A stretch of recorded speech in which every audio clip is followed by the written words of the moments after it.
Chapter 395. Stepping into the secret chamber and closing the door, Wang Chong immediately took out the Halo of Dusk Stallion book that Zhao Qianqiu had given him. The regret from his last life had finally been made up for. The excitement in Wang Chong's heart was indescribable.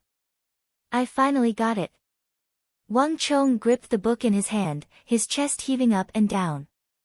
Wang Chong did not know much about the Halo of Dusk Stallion, but just the information he had obtained from the mouths of his seniors was enough to stun anyone who knew. The number of levels of the Halo of Dusk Stallion was infinite. As long as one was strong enough, one could theoretically upgrade the Halo of Dusk Stallion without limit. Even though the energy required to upgrade it would be an astronomical figure that warriors could only sigh in amazement and never imagine. In the war against the otherworldly invaders, the strength of an individual was too meager. Even someone as powerful as the war god So Young-sun had ultimately died in the capital, unable to reverse the tides. But the Halo of Dusk Stallion was the only thing that could completely reverse the course of a battle with individual strength. If there is one thing that can help us in our current situation, it is the Halo of Dusk Stallion. Alas, we can no longer obtain it. These were the words that a senior had once said to Wang Chong, filled with endless regret. But now, everything was different. Opening the book, line after line of words immediately entered his eyes. They were not the ancient seal characters commonly used in ancient supreme techniques, but the regular script that Wang Chong was all too familiar with. This was clearly not the original, but a hand-copied copy. In the 27th year of the Great Sui's reign, Yu Hanzitong received the order of the Holy Emperor, the Son of Heaven, to hand-copy this book. The first majestic paragraph on the slightly yellowed paper caused Wang Chong's eyes to twitch, and an indescribable feeling welled up in his heart. It's actually a handwritten copy from the Great Sui dynasty.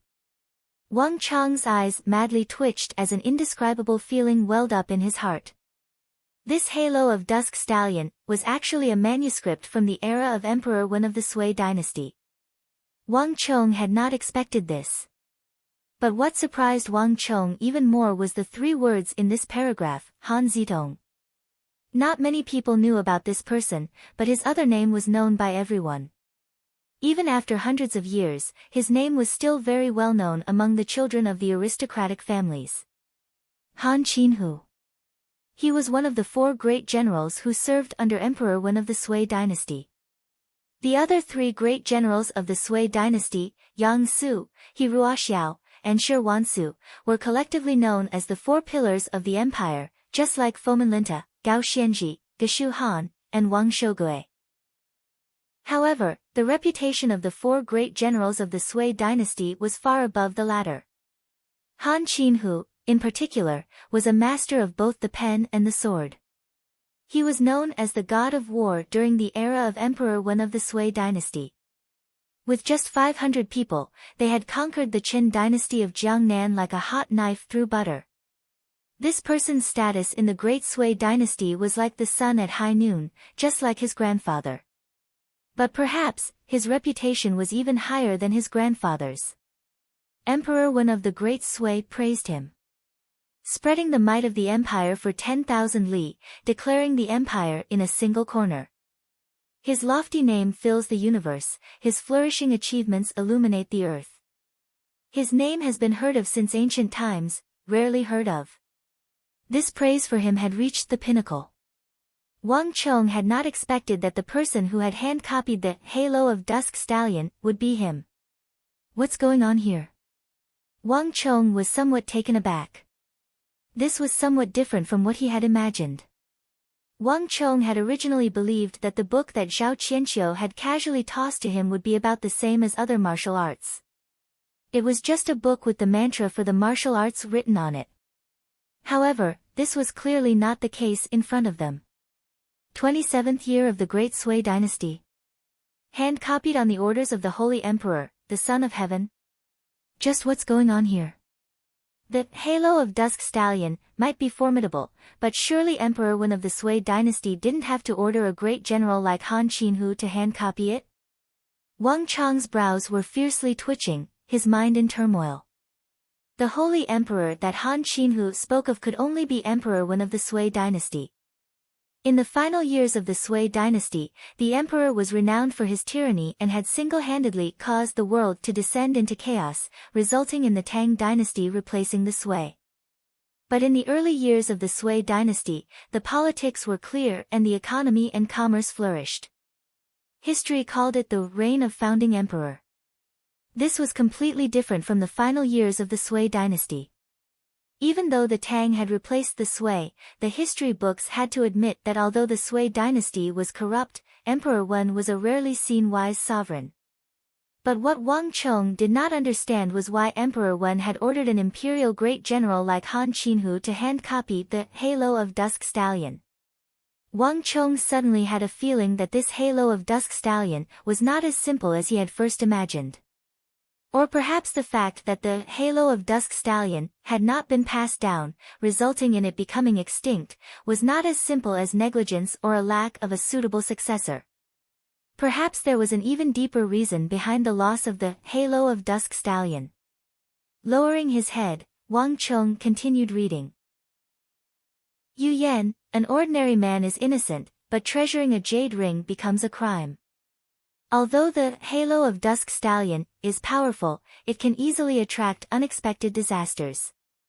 The Holy Emperor has decreed that those without astonishing aptitude and talent are not allowed to cultivate it, those who are not the pillars of the empire are not allowed to cultivate it, those who are not loyal and have no evil in their hearts are not allowed to cultivate it, those who are not courageous, have astonishing willpower, and do not fear death are not allowed to cultivate it.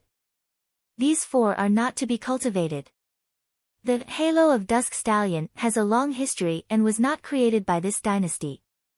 In the previous dynasty, countless people died because they cultivated this technique. Their heads rolled and their clans were exterminated. Those who come later should be cautious. This technique is of great importance and has far-reaching implications. It was not created by this dynasty alone. Those who come later should be cautious and not lightly pass it on to others. Only those who cultivate this technique must remember that I have a word of advice: be careful of your descendants. The last sentence was chilling to the bone. And then there was the heavy red seal of a great general. After reading these words on this page, Wang Chong was dumbfounded, unable to speak for some time. Han Qinhu was an imperial great general of the former Sui, his martial arts unparalleled. At the very least, he was on the same level as Zhang Shogui and Wang Zhongxi, and he could only be higher. Wang Chong truly could not understand what it was that made Han Qinhu so apprehensive. Even in this manuscript, he hesitated to mention it, as if he was afraid of revealing something. Just what was it that made the mighty great general of the former Sui so apprehensive? To put it more bluntly, he was afraid. All was quiet. Wang Chong sat in the secret room, his mind in turmoil, his entire body frozen. Wang Chong suddenly realized that this Halo of Dusk Stallion seemed to be hiding some great secret that he did not understand. Time slowly passed, and after some time, Wang Chong finally gave a long sigh. No matter what sort of secret the Halo of Dusk Stallion hid, after paying so much and almost dying, Wang Chong could not easily give up. This was not just Wang Chong's problem, but also related to Wang Chong's plan to change the future. Without the Halo of Dusk Stallion, he would not be able to deal with those otherworldly invaders. Even if Han Qinhu said that the Halo of Dusk Stallion had great dangers, that it would bring about a great calamity, he still had to cultivate it. Han Qinhu's solemn words might not be groundless. I can only investigate them in the future. Wang Chong quietly said to himself. Once he had decided on something, he could not easily change it. Moreover, although Han Qinhu was a great general of the former Sui, the war god, Wang Chong felt that this war god of the former Sui was not necessarily omniscient and omnipotent. At the very least, Han Qinhu would never have predicted that the former Sui would be replaced by the Tang dynasty.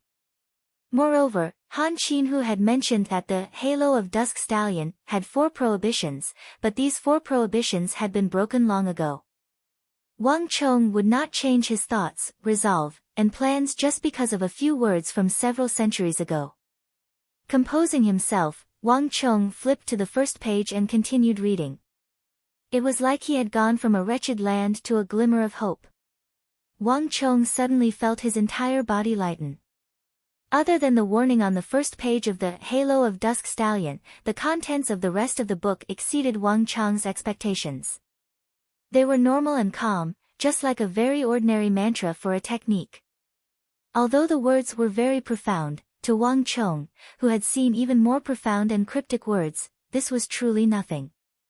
Casting aside his thoughts, Wang Chong quickly immersed himself in the mantra. The first cycle of the Halo of Dusk Stallion was not very difficult, but one needed to be at the dragon bone level to cultivate it. Although it seemed like a simple requirement, it was actually extremely harsh. This was because the vast majority of the great clans, generals, and ministers only had the cultivation of the tiger bone level. Those who could reach the dragon bone level were few and far between.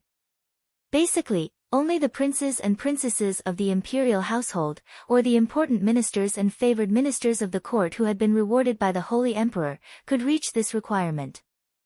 Because Wang Chong cultivated the dragon bone art, he had barely managed to form the flood dragon bone, so he had just barely reached the requirements of the Halo of Dusk Stallion.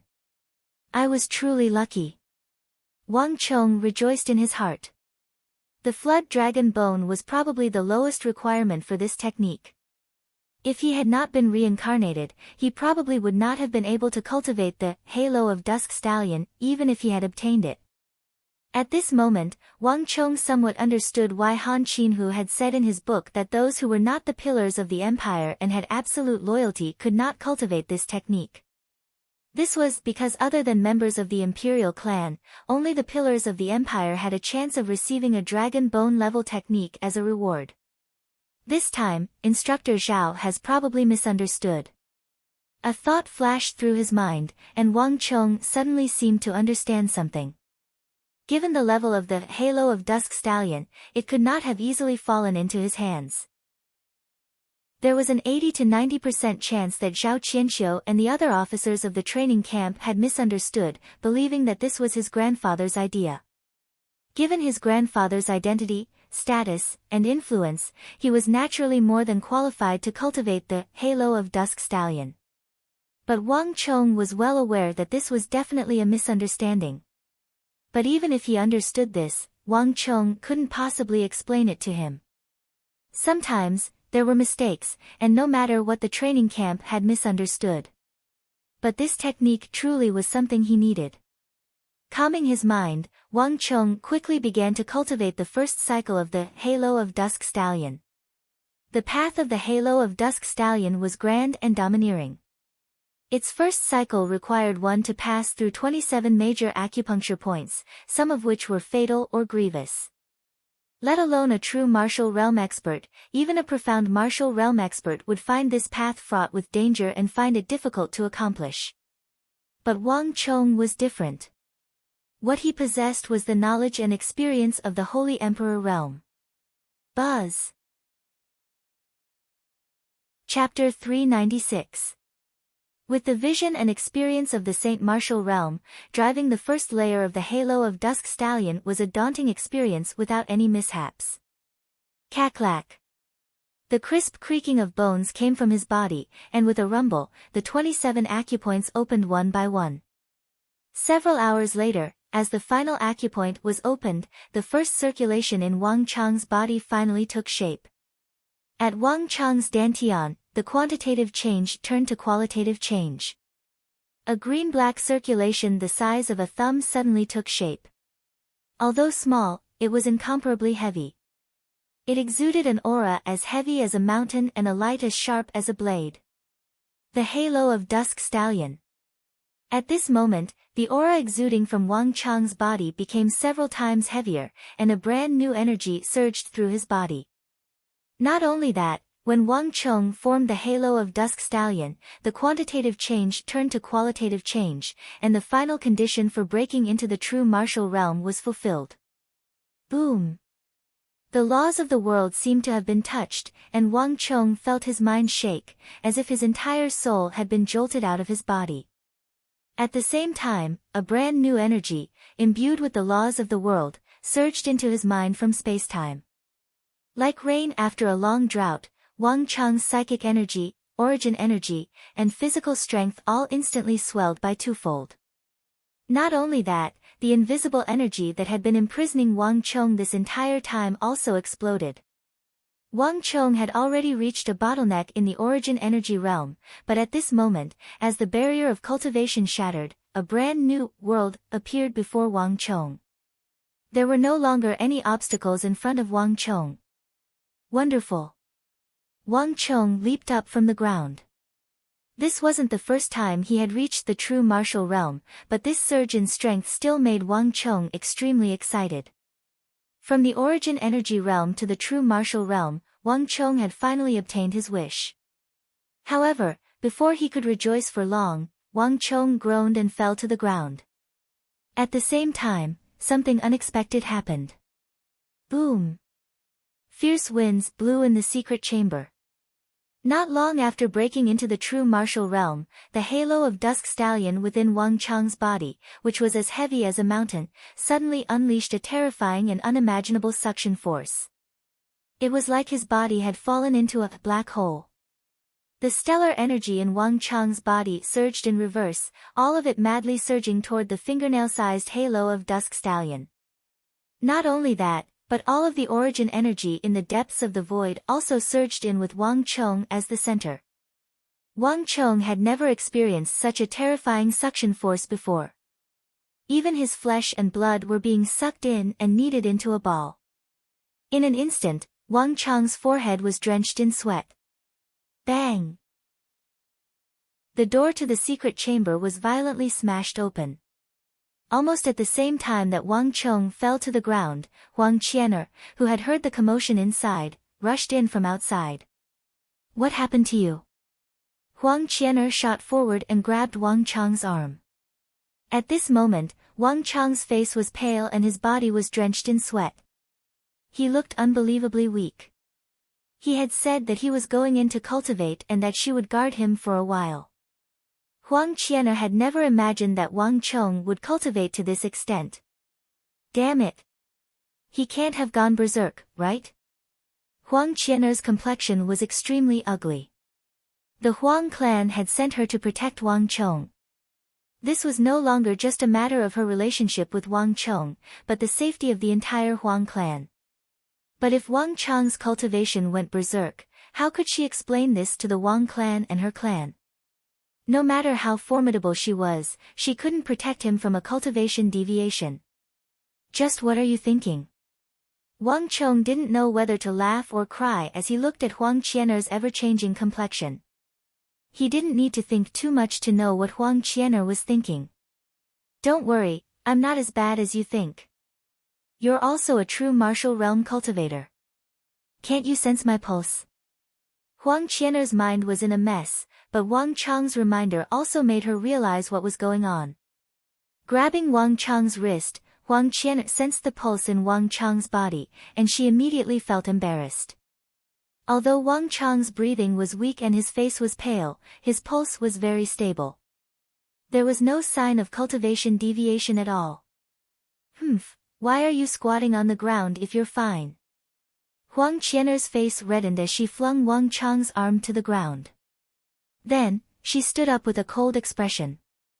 Please, do I look like I'm fine? Wang Chong was truly infuriated. He had only said that he hadn't gone berserk. When did he say that he was fine? That's your problem. Since I won't die, I'll be going out. Huang Qianer harumphed and walked out with a cold expression, still carrying her silver sword on her back. Looking at Huang Qianer's cold back, Wang Chong could only smile bitterly. This woman was truly a loyal one. But Wang Chong really had no time to bicker with Huang Qianer over such things. This is troublesome. Wang Chong smiled bitterly as he looked at the halo of Dusk Stallion in his body. Zhao Qianxiu had already said that cultivating this technique would place a heavy burden on the body. It would consume a large amount of origin energy and stellar energy, and it would even cause one's martial realm to deteriorate. But Wang Chong had not expected the consequences to be so severe. Not only did he not have a true martial realm cultivation, he had also fallen from true martial tier 1, origin energy tier 9, origin energy tier 8, all the way to origin energy tier 7. Just the first layer of the halo of Dusk Stallion had caused him to fall by 3 realms. This is going to be bad. This is only the first layer, and I've already fallen by 3 realms. Won't the further I go, the more formidable it will be? Wang Chong sat on the floor and smiled bitterly. The most basic first layer of the halo of Dusk Stallion had already caused one to fall by 3 realms. What would happen to the later layers? Wang Chong finally understood why so few people had been able to successfully cultivate such a powerful technique in his last life. It seems like I have to make a trip to the spirit vein, Wang Chong said to himself. His strength had fallen from true martial tier 1 to origin energy tier 7. This was a massive weakening. Fortunately, he had reached this level before, so as long as he had enough origin energy, he could still cultivate from origin energy tier 7, tier 8, tier 9, all the way back to true martial tier 1. All he needed was a little more time. However, the difficulty would be completely different from before. It would be much easier. After resting for a moment in the secret chamber, Wang Chong walked out. The autumn air was crisp, and smoke billowed from the spirit vein. Thick origin energy had condensed into visible white steam. Wang Chong sat cross-legged in the white steam, his eyes tightly shut. His body was faintly discernible, and he seemed peaceful and calm. From all around, surging origin energy was pouring into Wang Chong's body at an astonishing rate. After settling the matters in deflecting blade manner, Wang Chong rushed to the spirit vein on the same day to cultivate. The origin energy here was so thick that it far surpassed that of Shinwei, Longwei, and Kunwu training camps. And the dragon bone art and barbaric god art that Wang Chong had cultivated allowed Wang Chong to cultivate several times faster than an ordinary person. In just 5 or 6 days, Wang Chong had returned from origin energy tier 7 back to origin energy tier 8. The process was unimaginably easy. This was the difference between returning to one's original cultivation level and breaking into a new one. How comfortable! After some time, Wang Chong opened his eyes and stretched out his arms, his mood relaxed. This was the benefit of having a treasure. At this rate, he would be able to cultivate back to tier 1 of the true martial realm. Not only that, for Wang Chong, opening the barrier to tier 1 of the true martial realm was equivalent to opening the path to tier 2, tier 3, tier 4, all the way to tier 9 of the true martial realm. At the very least, he would not encounter any more barriers until he reached the peak of tier 9 of the true martial realm. Moreover, there were some true martial realm cultivation techniques that he could start cultivating.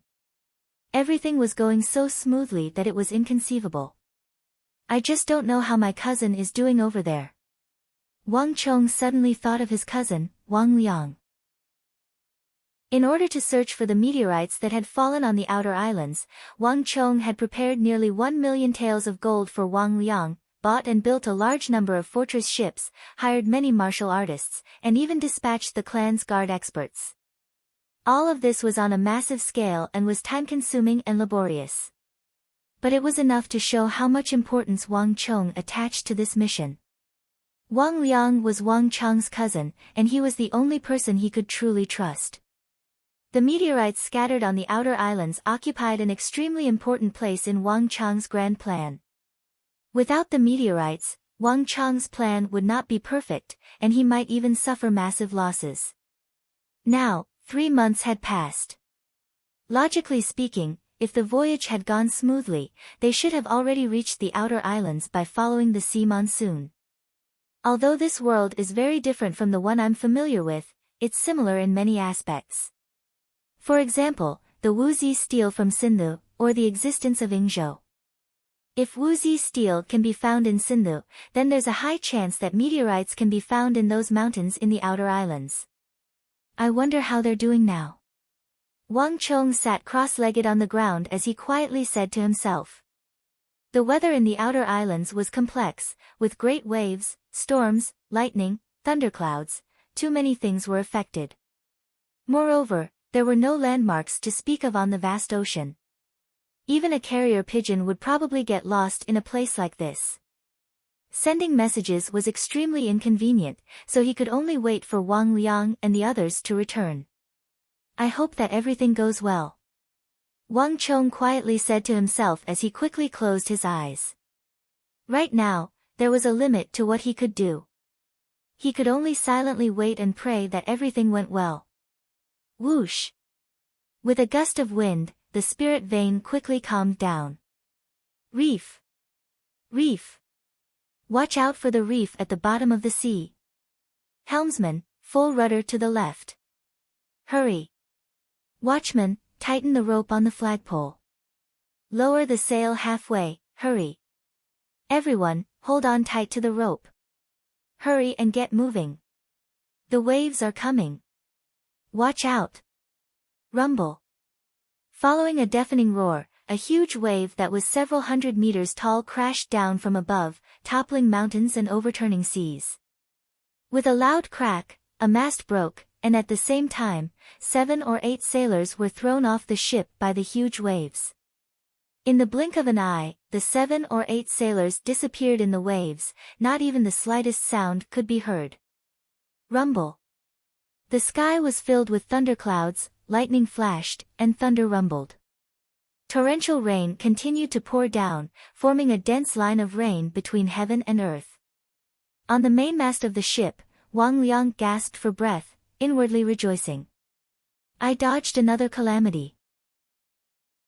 This thought flashed through Wang Liang's mind, and he suddenly rejoiced that he had listened to his cousin Wang Chang's advice. This ship was made of the sturdiest wood, and the nails on the ship's body were also far more than normal. Although the cost of doing so was still high. However, this ship had withstood the huge waves time and time again, saving his life time and time again. Chapter 397. Crack! Another bolt of lightning flashed through the dark clouds overhead, striking Wang Liang awake. With no time to rejoice at having just escaped disaster, Wang Liang immediately issued a string of orders. Change course. Lower all the sails except for one. Helmsman, keep an eye on the situation ahead. All sailors, get into position. Whether or not we can survive will depend on ourselves. Coils of rope tied Wang Liang to the mainmast. It was precisely by relying on these coils of rope, soaked in seawater, that Wang Liang was able to protect himself in the storm and issue one order after another. From a tender youth to a dark-skinned captain, only Wang Liang knew what he had experienced in the last 4 or 5 months. The crew on the ship was now less than a third of its original size, and many of the guards of the Wang clan and those his father had assigned to him had died. He had experienced storms, civil strife, conspiracies, assassinations, doubts, divisions, starvation, forced abdication. Not even Wang Liang could count them all. This was an arduous journey that Wang Liang had narrowly escaped with his life, one that no historical records could record. From the self-confidence and smugness he had felt when he first left the port to the calm and tranquil life he had now experienced, only Wang Liang knew what he had experienced.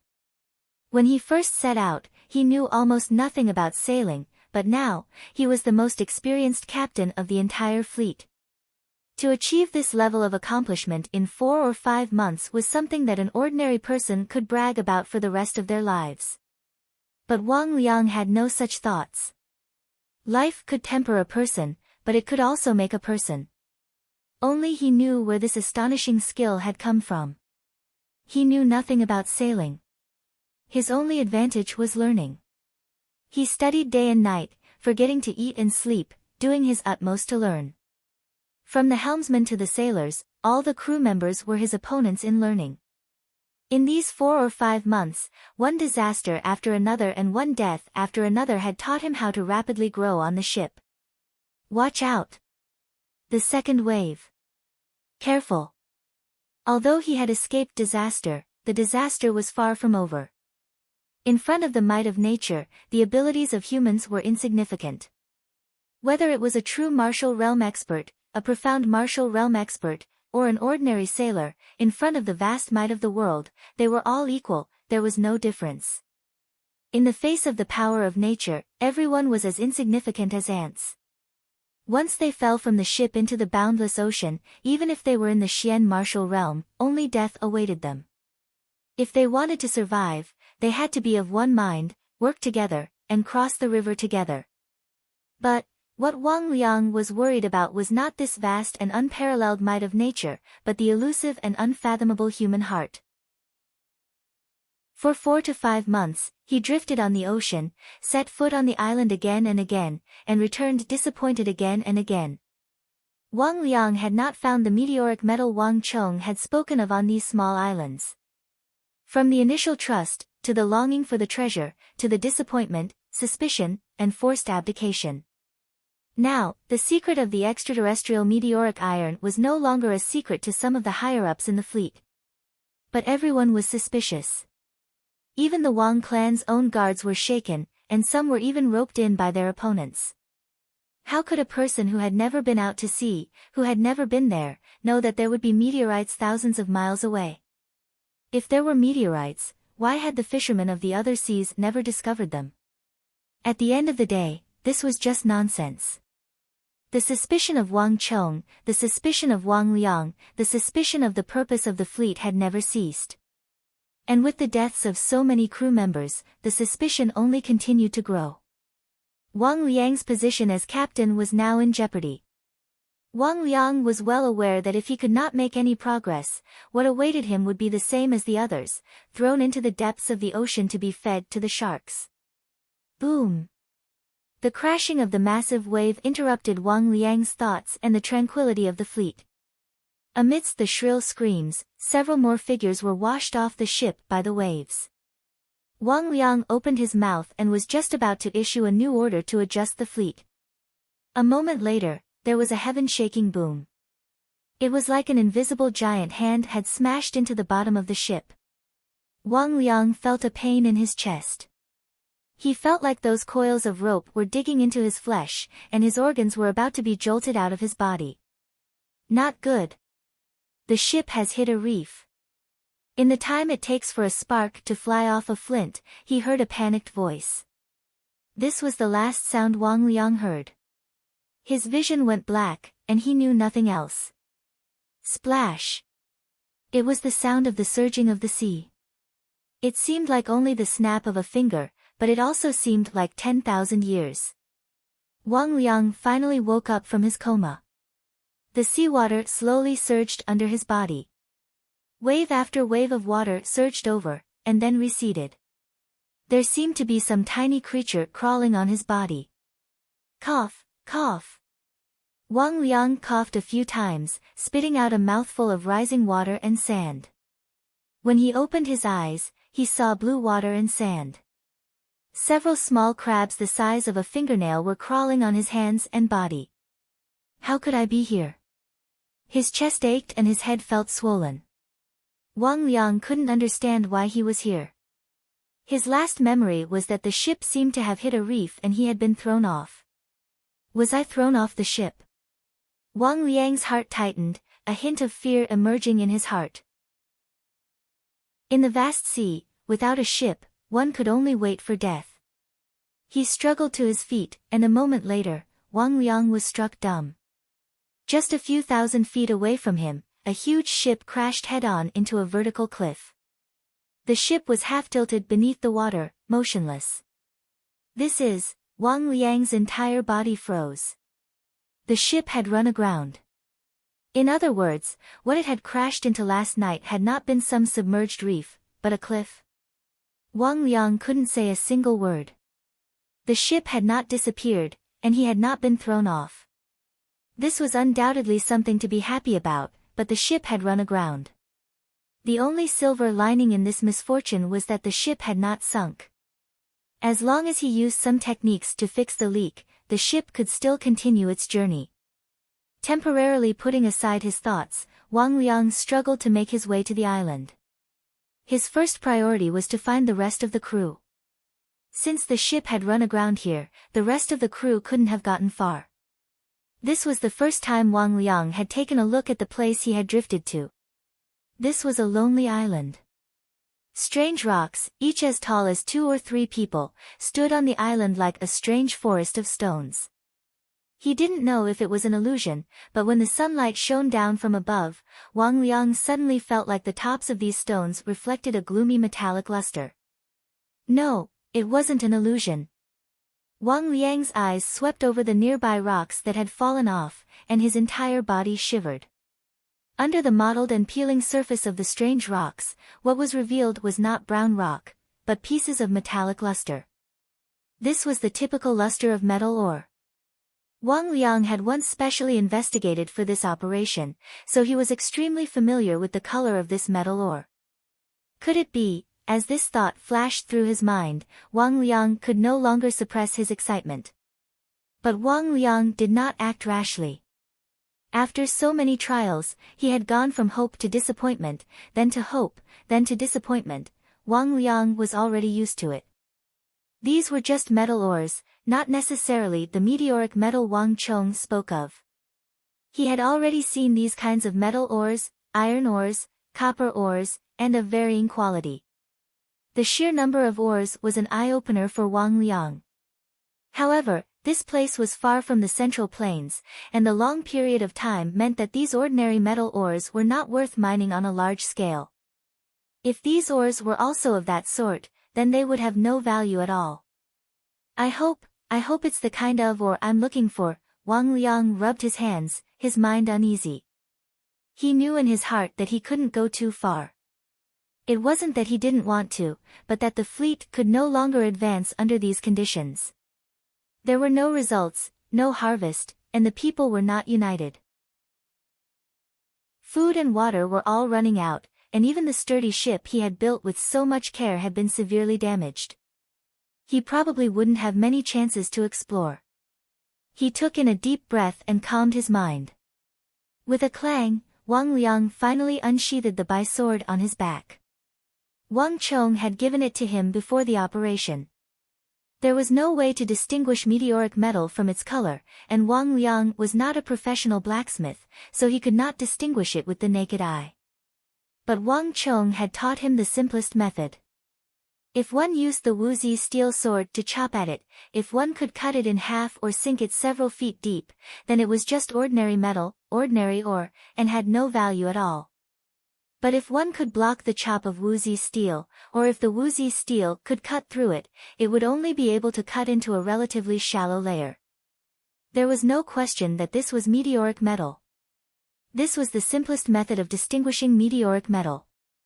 If it could block the chop of Wuzi steel, then even if it wasn't meteoric metal, the quality of this metal was infinitely close to that of meteoric metal.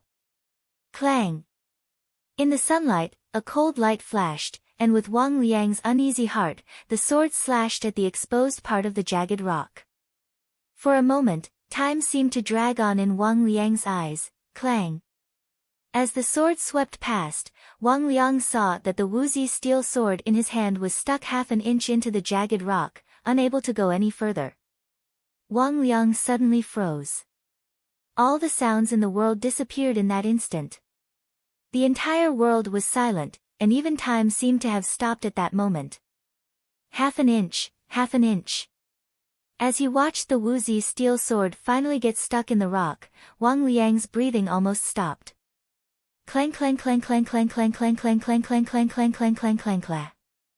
In the next moment, Wang Liang seemed to have gone mad. His eyes red, he suddenly pulled out the Wuzi steel sword and madly hacked at the jagged rock again and again. Half an inch, half an inch, half an inch, half an inch, from top to bottom, every part of the rock was marked by the marks of Wang Liang's Wuzi steel sword. But without exception, they were all half an inch, some not even half an inch. The unstoppable Wuzi steel sword that could cut through iron like mud was actually only able to cut half an inch into this strange rock. Whoosh! As if agitated, Wang Liang's eyes went red as he suddenly began to peel away the mottled stone shell on the surface of the rock. Dark gold, it was all dark gold. After peeling away the brown shell on the surface of this strange rock, what was underneath was actually mottled dark gold metal. Clang! Wang Liang suddenly threw away his sword. His eyes red, he raised his hands to the sky and roared with laughter. Ha ha ha, success, I've succeeded. I've finally found the meteoric metal. Ha ha ha, at this moment, Wang Liang's voice resounded over the entire island. As he laughed and laughed, tears began to flow from his eyes. After so many trials and tribulations, after so many narrow escapes, he had finally found the meteoric metal that Wang Chong had spoken of in the outer islands. From childhood to adulthood, he had finally surpassed himself, truly accomplished something inconceivable. Chapter 398. Wang Liang's laughter alarmed the entire island. Slowly, one figure after another appeared in the stone forest. All the crewmen who had been washed up on the island were alarmed by Wang Liang's laughter. They walked over and stared in confusion at their captain. No one knew what was going on, nor why Wang Liang was laughing so wildly. Ha ha ha, set sail. We've found our target. We can finally return to the Tang dynasty of the Central Plains. Wang Liang raised his arm and laughed heartily. In an instant, everyone's eyes lit up. The several months of misfortune seemed to have finally come to an end. Good news came in wave after wave. Someone had discovered a dense forest of coconut trees on the island, all of them bearing large clusters of coconuts. This was the best source of fresh water. In addition, someone had discovered giant sea turtles and turtle eggs on the shore. On the island, there were also many small lizards that could swim short distances in the water and prey on the fish in the sea. This was the best meat. In an instant, the problems of fresh water and food that had plagued the crew for several months had been resolved. And this was not the end of the good news. At dusk, several large fortress ships suddenly appeared on the shore of the island. After the rain, the sun had cleared. They had finally followed the trail from last night to this island. After a long time, their luck had finally taken a turn for the better. More than 10 days later, after sufficient preparation, the extraterrestrial meteoric irons on the island had been collected, and the extraterrestrial meteoric irons on the nearby islands had also been searched. After replenishing a large amount of fresh water and food, all of the dozen or so tower ships had finally begun their long journey back to the island with full load. On the mountain of the spirit vein, Wang Chong sat cross-legged in the spiritual energy, motionless like a meditating monk.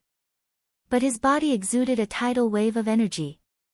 It had been more than 20 days since they had entered the spirit vein, and the energy exuded by Wang Chong's body had advanced by leaps and bounds, growing stronger and more intense. And now, it was finally about to reach a peak. Buzz! After some time, Wang Chong's eyes suddenly opened. With a whoosh, he leaped up from the ground and let out a heaven-shaking roar. Roar! Rumble! The mountains responded, one after another. I finally succeeded. Wang Chong did a somersault and landed on the ground. He was overjoyed. After more than 20 days of hard work, in addition to the medicinal pills he bought from Liu Zhizhang, Wang Chong finally, with the help of the rich yuan qi of the spirit vein, went all the way from the 7th level of origin energy to the 9th level, and finally returned to the 1st level of true martial realm. The current Wang Chong, be it strength, agility, or speed, could not be mentioned in the same breath as before. A majestic energy aura surged within his body. This energy was sharp, vast, and filled with an oppressive feeling. It could not be mentioned in the same breath as when he was in the essence chi realm. This was stellar energy. Currently, Wang Chong's entire body was sparkling and translucent, incomparably pure. All of it was the aura chi of the true martial realm. Boom! In the next moment, Wang Chong fixed his eyes on a brown boulder that drilled out of the soil more than 200 feet away. His eyes flickered, and he suddenly launched 100 steps divine fist. This time, it was no longer pure yuan qi. Instead, it was a bright mass of stellar energy that streaked across the sky like a comet. Boom! Gravel flew everywhere, the earth quaked, and the sky swayed. The top of the brown boulder suddenly exploded into pieces. The explosion set off a gale that blew the grass, shrubs, and leaves within a radius of more than 10 feet away. Even the white yuan qi mist drifted along, forming a huge vortex. Good. Seeing this, Wang Chang's eyes brightened. He suddenly opened his feet, and a thick stream of stellar energy flowed out of his body. Wang Chong took up a stance on the spirit vein, and began a series of fist techniques. Shoulders and knees united, hands and feet united, eyes and heart united. Each of Wang Chang's moves was explosive, trembling, and shaking. The moves were not profound, but in Wang Chang's hands, they were immensely powerful. The vast stellar energy caused the air in a radius of several dozen zhang around Wang Chong to surge along with his fists like waves, shaking the air around him. The true martial realm did not have the strength to summon the spiritual energy of the world, but the stellar energy on Wang Chang's body could already indirectly affect the surrounding air currents. Boom boom boom. As Wang Chong stomped down, dirt and dust flew into the air. He was like a dragon in human form. Now, I can try out my halo of dusk stallion. Wang Chang's eyes brightened, and he suddenly let out a heaven-shaking whistle. The whistle continued for a long time. After some time, the neigh of Nei's horse came from the bottom of the mountain, followed by the galloping of hooves. Nei! In the thick fog, a muscular black silhouette appeared, its mane flapping in the wind. It charged into Wang Chang's chest, rubbing its head against Wang Chang's chest while its tongue licked Wang Chang's arm and cheek, a look of intimacy on its face. Ha ha ha, little shadow, enough, enough. Little Shadow's licking made Wang Chang's palm itch, and he couldn't help but stroke Little Shadow's glossy mane as he laughed. It had been almost 2 months since he had been injured. Little Shadow had not only completely recovered, his body had also grown taller and more muscular. Only after his bones were broken would he grow stronger. Little Shadow was currently in this state. In just a little more time, Little Shadow would reach adulthood. Patting Little Shadow on the back, Wang Chong mounted his horse and shot forward like a bolt of lightning. Rumble. In the next moment, a green-black ring of light rapidly descended from Wang Chang's body and spread to the white-hoofed Shadow's feet. Rumble. The ring of light transformed into a massive and dazzling ring of ancient black thorns. At this moment, the auras of Wang Chong and the white-hoofed Shadow suddenly became incredibly heavy, as if they were mountains. Meanwhile, the white-hoofed Shadow's speed suddenly skyrocketed. With a fierce neigh and a metallic clatter, the green-black ring of light vibrated as Wang Chong shot forward like a bolt of lightning. Wherever the ring of light passed, the Spirit Vein Mountain quaked. Rocks and trees swayed and were pulverized by the ancient black thorns. The ring of light was like the sharpest of swords, cutting through rocks, trees, weeds, and shrubs, razing everything in its path to the ground. And the metallic clatter of the ring of light resounded through the heavens, making one's heart palpitate.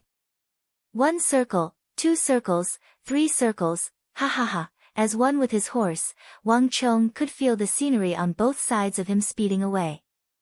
He couldn't help but heartily laugh, his mind in a carefree mood.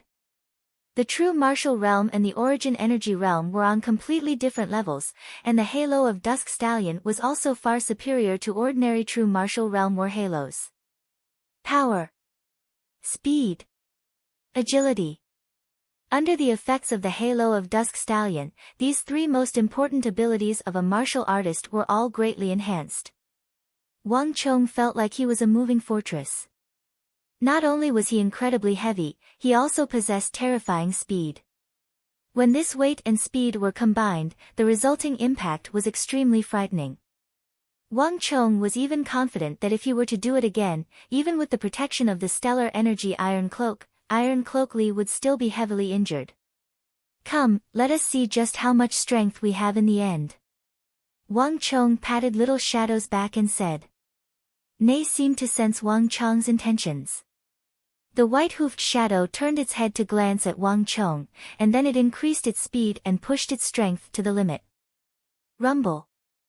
Like lightning, the white-hoofed shadow left a long trail of white chi behind it as it fiercely crashed into a boulder 300 jang away. Neigh! Amidst the intense neighing of the horses, there was an earth-shattering boom. Smoke and dust billowed, and this rock, which was as tall as a person and made entirely of granite, instantly shattered into thousands of tiny pieces. The highest piece of rock even flew several dozen zhang into the air. Even Wang Chong was greatly surprised by this sight.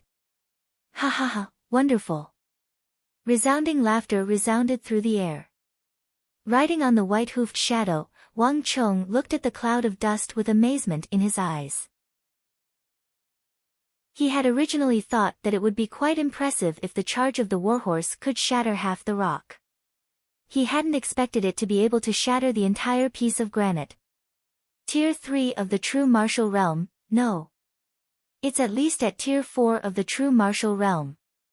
And it's almost at Tier 5 of the true martial realm. The result before him was completely outside of Wang Chong's expectations. This level of granite was incomparably sturdy. To shatter it or even shatter a piece of it wasn't very difficult. Anyone at Tier 1 or 2 of the true martial realm could do it. But to shatter it to such a degree, one had to be at least at Tier 4 of the true martial realm, perhaps even Tier 5. On the battlefield, the charge of cavalry relied on the strength of their battle prowess and their extreme speed to display a strength that far exceeded normal standards. This was vividly displayed in this attack. What filled Wang Chong with even greater anticipation was that this was only a small test of the halo of Dusk Stallion's might, and this was only the power of the first layer. As his strength progressed, once the peak power of this move and Little Shadow's unity of man and horse stabilized, it would definitely reach the peak of Tier 4 of the true martial realm, or even Tier 5 of the true martial realm.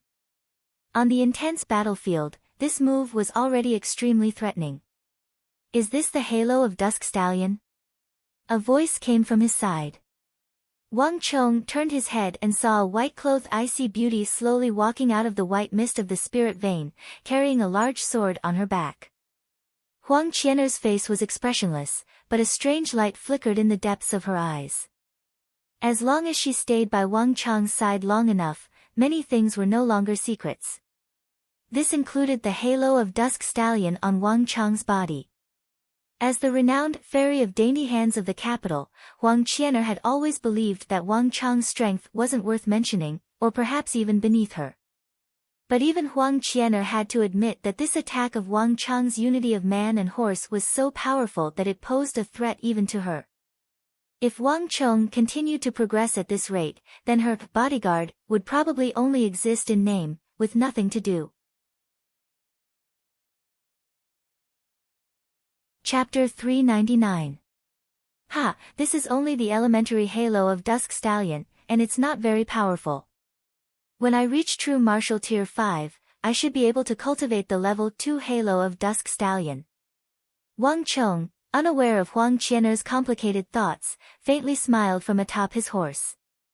The first layer of the halo of Dusk Stallion only required one to reach the true martial realm, but advancing to the second layer was not something that Wang Chong's current cultivation level could satisfy. Instructor Zhao was right. This secret art was indeed difficult to cultivate. Walala! Just as he was speaking, an ear-piercing sound came from above him. This sudden voice attracted the attention of both Wang Chong and Huang Qianer. The two of them looked up and saw a white carrier pigeon descending from the sky, flying towards Wang Chong. This is, Wang Chong's eyelids twitched, and he subconsciously stretched out his hand, allowing the pigeon to land on it. Wang Chong undid the leggings on the pigeon's legs and took a look. He couldn't help but laugh. Good news really comes one after another. The corners of Wang Chong's mouth curled up, revealing a joyful smile.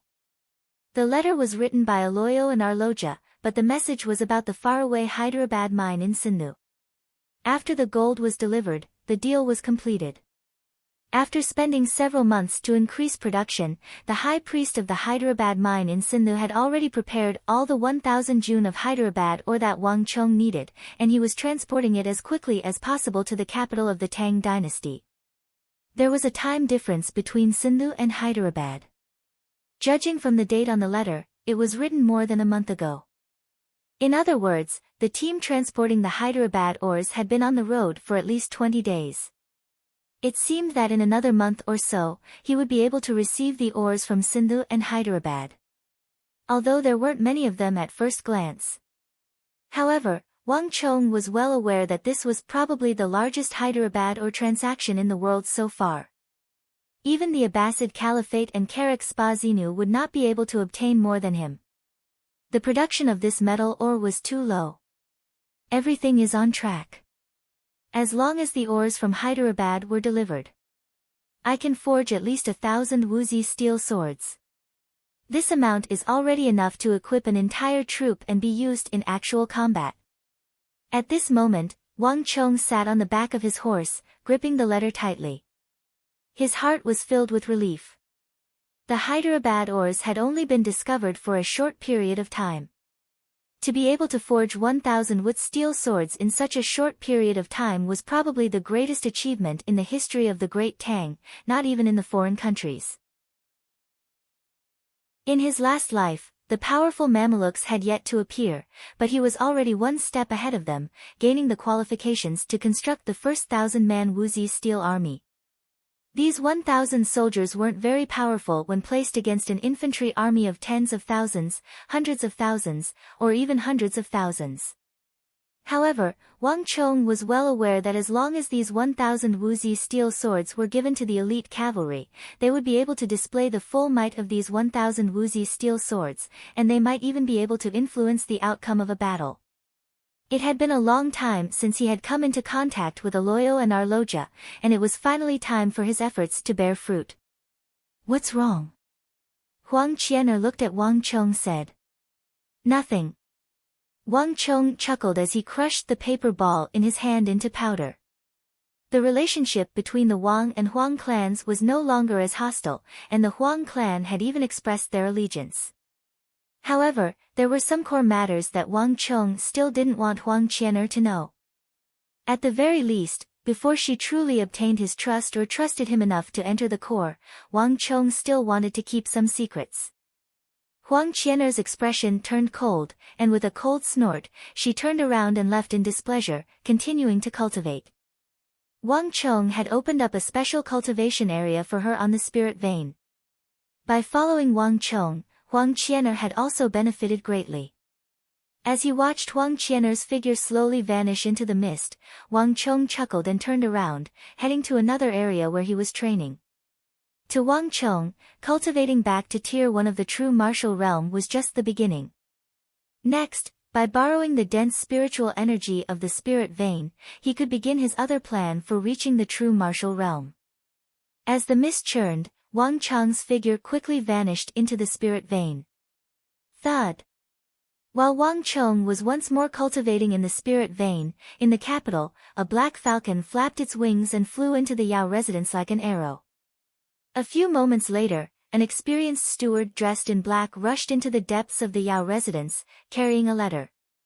In the depths of the Yao residence, Yao Guangyi, the head of the Yao clan, was seated upright and still. Next to him was a thin and haughty elder with a goatee and the appearance of a strategist. When the steward walked in, Yao Guangyi was drinking tea with the goatee elder. The steward froze for a moment before quickly lowering his head and walking up to Yao Guangyi's side. After whispering a few words into Yao Guangyi's ear, he handed over the letter. Yao Guangyi took it, glanced at it, and was instantly moved. What's wrong? Seeing that the two were talking, the goatee elder raised his head, his expression unhurried. Sir, there's news from the west. That brat from the Wang clan has been transporting something. Yao Guangyi quickly regained his composure, and without the slightest hesitation, he handed over the letter. He spoke with a respectful attitude, seeming to treat this goatee elder with great respect. As the head of the Yao clan with the support of the old master, Yao Guangyi's status could be said to be extremely stable. In the capital, there were very few people that could command such respect from him. Only people on King Qi's side could command such respect from him. And this was indeed the case. This thin, small, and unprepossessing elder with a goatee had just so happened to be one of King Chi's subordinates. In this period of time, in the Bureau of Military Personnel, Bureau of Punishments, and the Imperial Court, King Chi had been suppressed by the King of Song and the Wang clan. The people at his side had either been demoted or pushed aside, putting him at a disadvantage in every aspect. King Chi had also begun to recruit soldiers and buy nets, gathering all sorts of talents in preparation for a counterattack. The goatee elder before him was one of the experts King Chi had recruited, and one of the most important. Although the Yao clan had an illustrious status, Yao Guangyi was well aware that King Chi's ambitions were limitless. His ambitions would not be satisfied with just the Yao clan. And King Chi's personality would not allow him to receive any special treatment just because of the Yao clan status.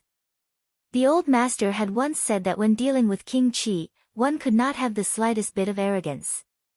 No matter what decision King Chi made, who he sent, or what opinion he had, the Yao clan only needed to comply. Otherwise, they would only be courting disaster. Yao Guangyi had always firmly remembered this point. Hyderabad or? The old man with the goatee merely glanced at it, and in the next moment, his originally calm expression vanished into thin air, and his cold eyes revealed a shocked expression. In the capital, the King of Song and King Chi were sworn enemies, and this naturally included the Wang clan. Wang Chang's Wuzi steel weapon had been a secret at the start, and no one knew what this Wuzi steel weapon was. But more than half a year had passed since then, and King Chi and the Yao clan had spent a great deal of energy and price on it. Wang Chang's Wuzi steel weapon was no longer a secret. A single Wuzi steel weapon could be sold for 70 to 80,000 taels of gold, perhaps even 200,000 taels of gold. Even to an imperial prince like King Chi, who had never cared much about money, such an enormous fortune was an extremely fatal temptation. The Wang clan's sudden rise to power posed an enormous threat to King Chi, and that enormous wealth and Wuzi steel weapon could not go unnoticed. At present, almost everyone in the imperial army, from top to bottom, had a favorable impression of the Wang clan. Even the opposing factions did not dare to lightly offend the Wang clan. The reason was those Wuzi steel weapons. It's not that simple. This time, more than 1,000 jun of Hyderabad ore was transported. Yao Guangyi sternly said. Although he had only glanced at it, Yao Guangyi had already clearly seen the crucial content. As a strategist and general, this was a basic ability. The goateed elder did not say anything, but his heart fiercely twitched. After a long while, he could not help but let out a long sigh. What an enormous fortune! That's right. What an enormous fortune! Yao Guangyi agreed. The two men in the room suddenly sunk into a shocked silence. More than 1,000 jun of ore could be sold for more than 100,000 taels of gold. This was an enormous sum. Let alone the old man with the goatee, even Yao Guangyi was frightened the moment he received the news. This was truly a sum of millions upon millions of taels of gold. The extravagance of that brat from the Wang clan had left even him, a perennial figure in the court, deeply shaken. The Yao clan had never been a small clan. But compared to this brat, they were truly lacking. Such an enormous fortune, we can't miss it. After a long while, the goateed elder broke the silence, a look of excitement on his face. If such an enormous fortune were to be allowed to pass by, the heavens would not tolerate it. Moreover, the Wang clan was King Chi's sworn enemy. That's right. Yao Guangyi agreed, a rare occurrence. The Wang clan was already difficult to deal with. If they were to obtain such an enormous fortune, even the Yao clan would find it difficult to contend with them. No matter what, the Wang clan's operation this time had to be foiled. They absolutely could not be allowed to obtain it. Why don't we quickly inform His Highness King Chi? Yao Guangyi probed as he looked at the goateed elder. There's no need. His Highness has a multitude of affairs to attend to, and he is currently feeling vexed and having a headache. There's no need to trouble him with such matters. Otherwise, it will make us, his subordinates, seem untrustworthy. Lord Yao, don't you agree? The goateed elder said without hesitation. Chapter 400. As for Yao Guangyi's intentions, the goateed elder naturally understood. Thus, in the end, he had used Yao Guangyi's army. If something really did happen and King Qi blamed them, they would all be implicated. A strange look flashed through Yao Guangyi's eyes, but he quickly regained his composure. Teacher speaks the truth. Yao Guangyi nodded. Although he had been testing the other party's words were not wrong. This matter truly was one that he should share King Qi's burden. Moreover, the 1,000 jun of Hyderabad ore was no small matter. If they were allowed to smoothly transport it to the capital, the Wang clan would be like a tiger that had grown wings, and the Yao clan would be the one to suffer. Yao Guangyi cared more than anyone else about this matter. We must dispatch experts to intercept this shipment as quickly as possible. Right now, our greatest advantage is that the Wang clan still doesn't know that we've discovered their secret. As long as we move fast enough, we can make it in time. However, that convoy also has quite a few experts, all of them great monks from Sindhu. It won't be easy for me to snatch the Hyderabad ore from their hands. As Yao Guangyi spoke, he turned to the goateed elder, his meaning clear. The 1,000 jun of Hyderabad ore was no small matter, and Sindhu clearly viewed this matter with great importance. Based on the information, there were at least 20-some powerful Sindhu monks guarding the Hyderabad ore, and there were quite a few experts among them. Snatching food from the jaws of tigers from the hands of these Sindhu monks was no easy task. Without enough top-class experts, it would be impossible. Yao Guangyi had no problem, but in terms of experts, the Yao residents had no more than King Qi. King Qi had always been in the habit of recruiting experts, and his residence was already filled with experts and talents. King Qi himself was even a top-class expert. Compared to the King Qi residence, the experts of the Yao residence were like a chestnut in the ocean, not even worth mentioning. It was clearly better for the people at King Qi's side to appear. Ha ha ha, if General Yao is worried about this matter, leave it to me. I can handle this matter. There was no need for Yao Guangyi to say anything. The goateed old man laughed heartily, stroking his beard as he took on the responsibility. With a proud expression, he took the initiative to do it.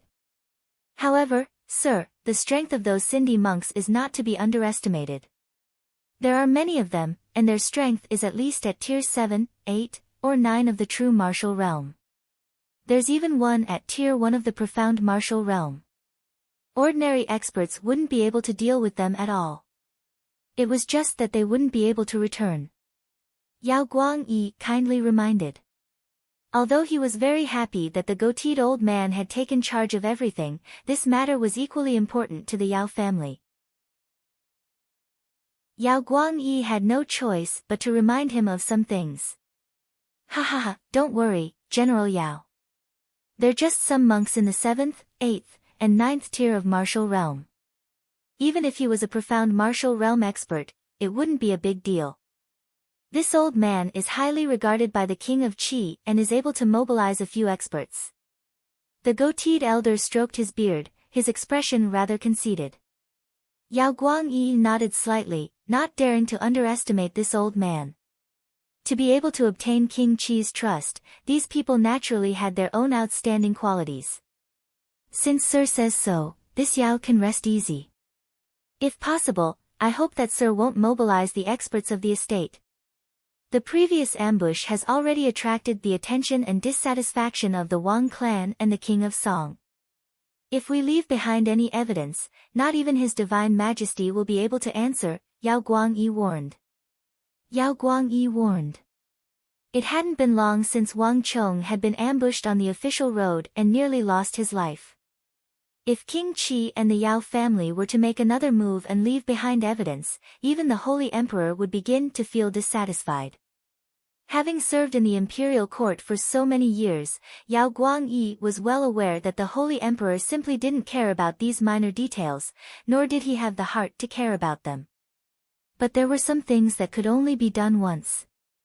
If one went too far, even His Majesty wouldn't ignore them. His Majesty just didn't want to pay attention to some things, but he definitely wasn't feigning ignorance. Anyone who believed that His Majesty was truly muddle-headed would truly be a fool. General Yao, be at ease. We won't attract the attention of the Wang clan and the King of Song. The goateed elder waved his hands without hesitation as he proudly declared. As a steward of the King Qi residence, if he didn't even have such means, he would have wasted King Qi's trust. Oh. Yao Guangyi's eyelids twitched. For the first time, he was astonished. Forgive this Yao for speaking out of turn, but where did Sir find such an expert? To deal with this group escorting the Hyderabad ores, one had to be a profound martial realm expert at the very least. An expert of this level was no small matter, and even the Yao clan would find it difficult to invite them. Ha, General Yao, I won't hide it from you. I do know a few people on the road. I wonder if General still remembers that Iron Cloak Li who lived near Longxi. The goateed elder stroked his beard. Iron Cloak Highwayman. Yao Guangyi's eyes flashed. He still had a deep impression of the Iron Cloak Highwayman who had nearly killed Wang Chang's group. Alas, they had failed on the verge of success. Otherwise, they wouldn't be in so much trouble right now. Does Sir know such an individual? Yao Guangyi immediately understood.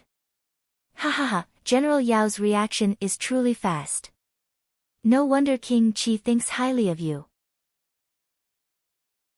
Indeed, I do happen to know such an individual. However, this person is much more formidable than the leader of the Iron Cloak Highwaymen. On the road to the western regions, this person is without a doubt the king of bandits. His cultivation has long reached the profound martial realm, and he has countless experts under his command.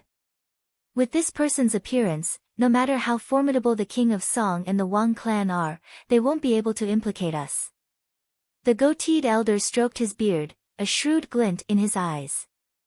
Yao Guangyi was greatly surprised by these words. Only now did he realize that he had underestimated this frail-looking elder. If he really did know such an individual, then he was unquestionably the best candidate for this operation. And the operation would be flawless. It's wonderful that Sir has such a candidate. As long as we can seize that batch of ore, the Wang clan is certain to suffer a heavy blow. Yao Guangyi nodded, his mind much more relaxed. He, this is not a small amount of wealth. Once this matter is over, we can transport this batch of ore to the capital. If His Highness King Qi can obtain the aid of this batch of Hyderabad ore, he will be like a tiger that has grown wings, and he will definitely value us even more. The goateed elder nodded. This was his ultimate goal. Yao Guangyi froze, and then he bitterly smiled. Sir's idea is quite good. But it's not very practical. Oh. Is General Yao not tempted? This is hundreds of millions of taels of gold. The goateed elder said with a frown. Ah, Sir misunderstands my meaning. Yao Guangyi helplessly said. It's not that I don't want to use this ore, but that even if we get our hands on it, it's useless. In the entire world, only that brat can run the business of Wuzi Steel. This is also his exclusive business. Although he had spent a great deal of effort to understand, this person clearly did not have a very good understanding of the Yao clans and King Qi's opponents. General Yao, what do you mean? Are you saying that only they can have the Hyderabad ore and we can't? When the time comes, we just need to lie and say that we bought it from Sindhu. The goateed elder was somewhat displeased. It's useless. The Hyderabad ore is that brat's exclusive business. Yao Guangyi bitterly smiled. Without hiding anything, he explained what he had learned from the Court of Judicial Review about the contract between the Wang clan and Hyderabad, which allowed the Wang clan to monopolize the Hyderabad or business of the Central Plains. The goateed elder stared in a daze, momentarily at a loss for words. That brat might be young, but he's extremely meticulous. Sir hasn't interacted with him for long, so it's normal for you to not understand him. In the future, Sir will understand. In the entire Wang clan, Wang Yan and Wang Geng aren't even worth mentioning. Wang Zhen is inflexible, and the only one who can truly threaten us is that brat. If not for that, how could we have lost in the last operation? Yao Guangyi said. The goateed elder was stunned. He had only been a subordinate of King Qi for a short period of time. There were many things that he did not understand as thoroughly as Yao Guangyi did. He had originally believed that his opponents were the Wang clan and the King of Song, but it now seemed that the truth was different from what he had understood. But we don't need to leak this matter. As long as we secretly forge a Wuzi steel sword, isn't it all the same? The goateed elder said. It's useless. The Wuzi steel sword truly was forged from Hyderabad ore. But Hyderabad ore alone isn't enough to forge a Wuzi steel sword. I won't hide it from you. In truth, I've already done what you've just mentioned.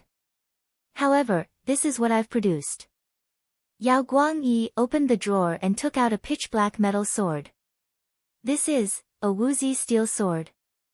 The goateed elder was dumbfounded, not daring to believe his eyes as he stared at that swarthy, seemingly no different from an ordinary sword. If not for Yao Guangyi's explanation, he would never have dared to believe that this sword was forged from Hyderabad ore. This was a far cry from the gorgeous, shiny, demonic, and incomparably sharp weapons sold by the Wang clan. I also didn't want to believe that this was forged from Hyderabad ore. Only when I personally watched from the side did I finally confirm that this was a weapon forged from Hyderabad ore.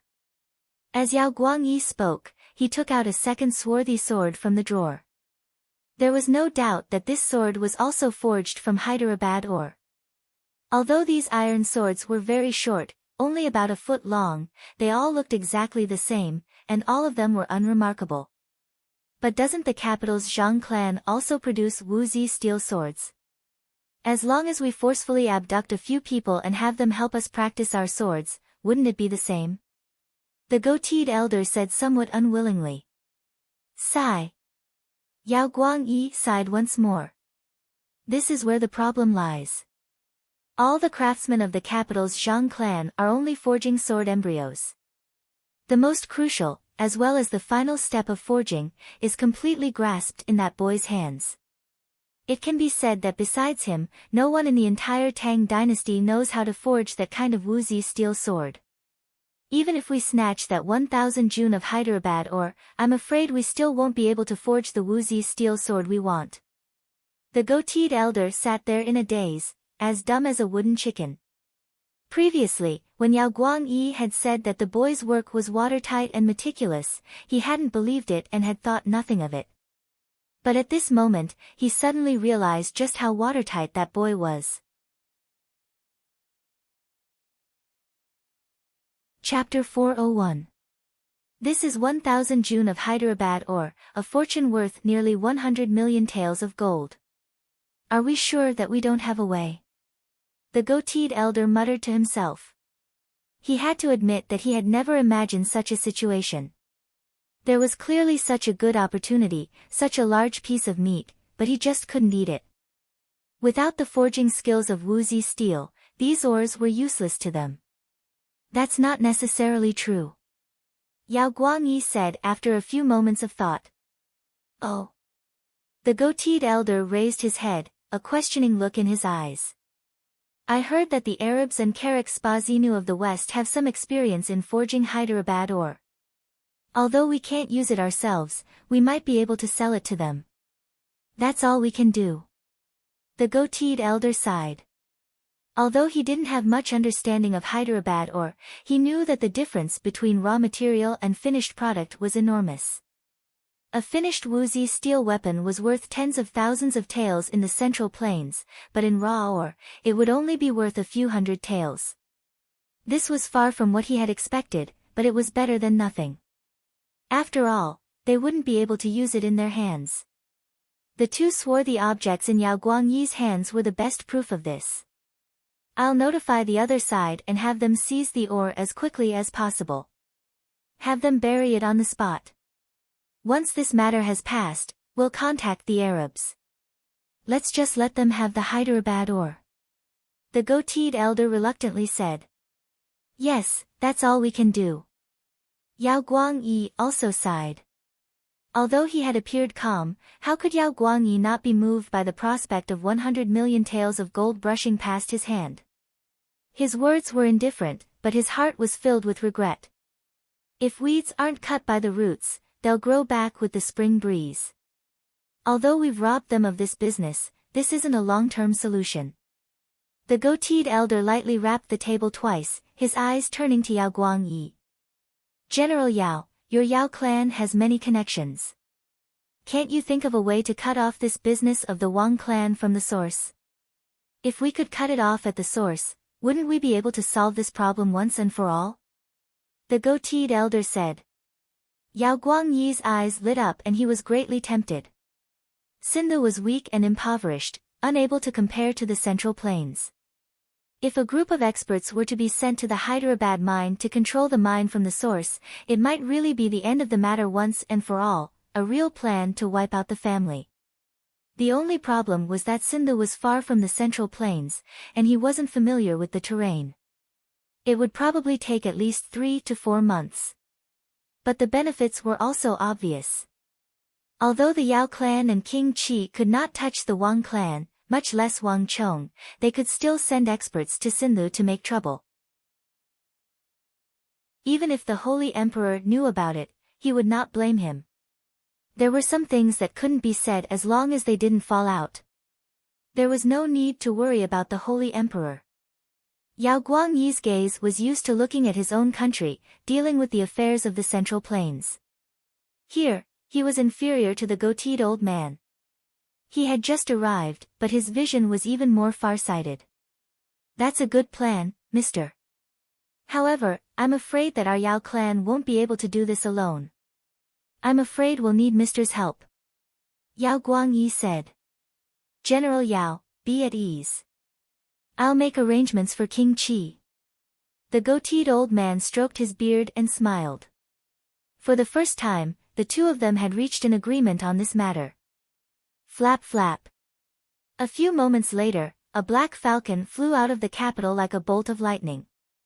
At almost the same time, the experts of King Qi and the Yao clan set out from the capital, meeting up and heading toward the distant Sindhu. The winding mountains stretched out in a continuous chain.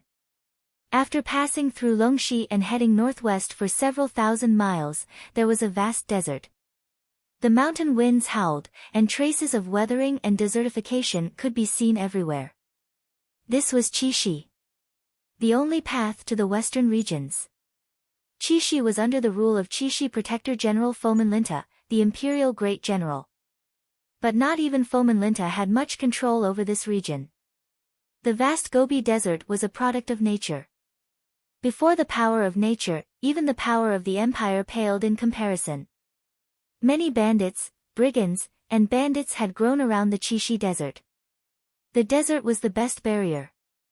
As long as one plunged into the desert, not even the imperial army would be able to reach them.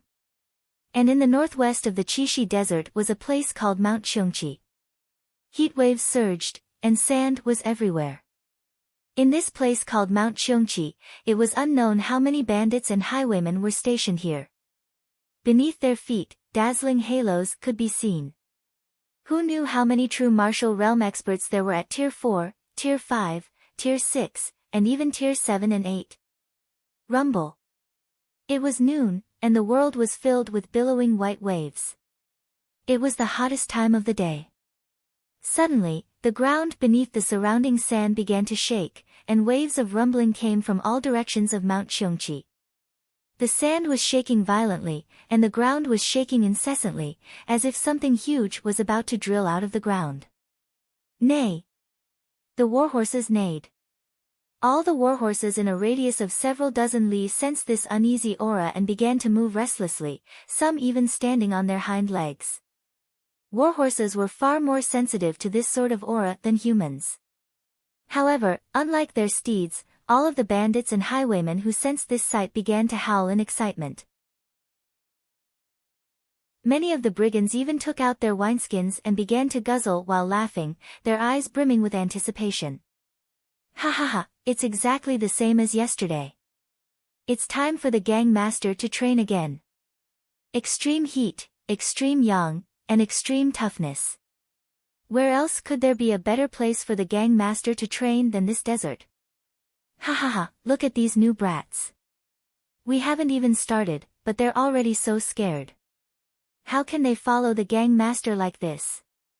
That's right. Come. Throw a few of them into the sea of sand. With this bit of courage, they don't have the right to follow the gang master. The bandits excitedly laughed, the anticipation in their eyes deepening. Rumble. With a tearing sound, with Mount Xiongqi as the center, the sea of sand began to seethe and suddenly crack open. The next moment, boom boom boom. Hundreds of rocks, large and small, densely packed together, seemed to come to life as they rose from the ground under the influence of an invisible power. Boom. Boom. Boom. The large rocks weighed nearly 1,000 jin, while the small ones weighed several dozen jin. After rising into the sky, they did not fall back down, but instead hung motionlessly in the air. In an instant, all of Mount Xiongqi fell silent. Even though they had seen this miraculous sight countless times, every time they saw it, they still felt a powerful shock and impact. It was like seeing it for the first time. This is incredible. What a miracle. Besides the gang master, who else could do this? On the ground, countless gazes were filled with envy, fear, and deep reverence as they stared at this miraculous sight. A true martial Tier 4 bandit didn't even realize that the wine in his wineskin had spilled out and soaked his clothes. This was no miracle, nor was it some unfathomable might of the heavens. Everything was the result of human effort. It was the power of their gang master. Whoosh! The wind howled, sending sand and rocks flying.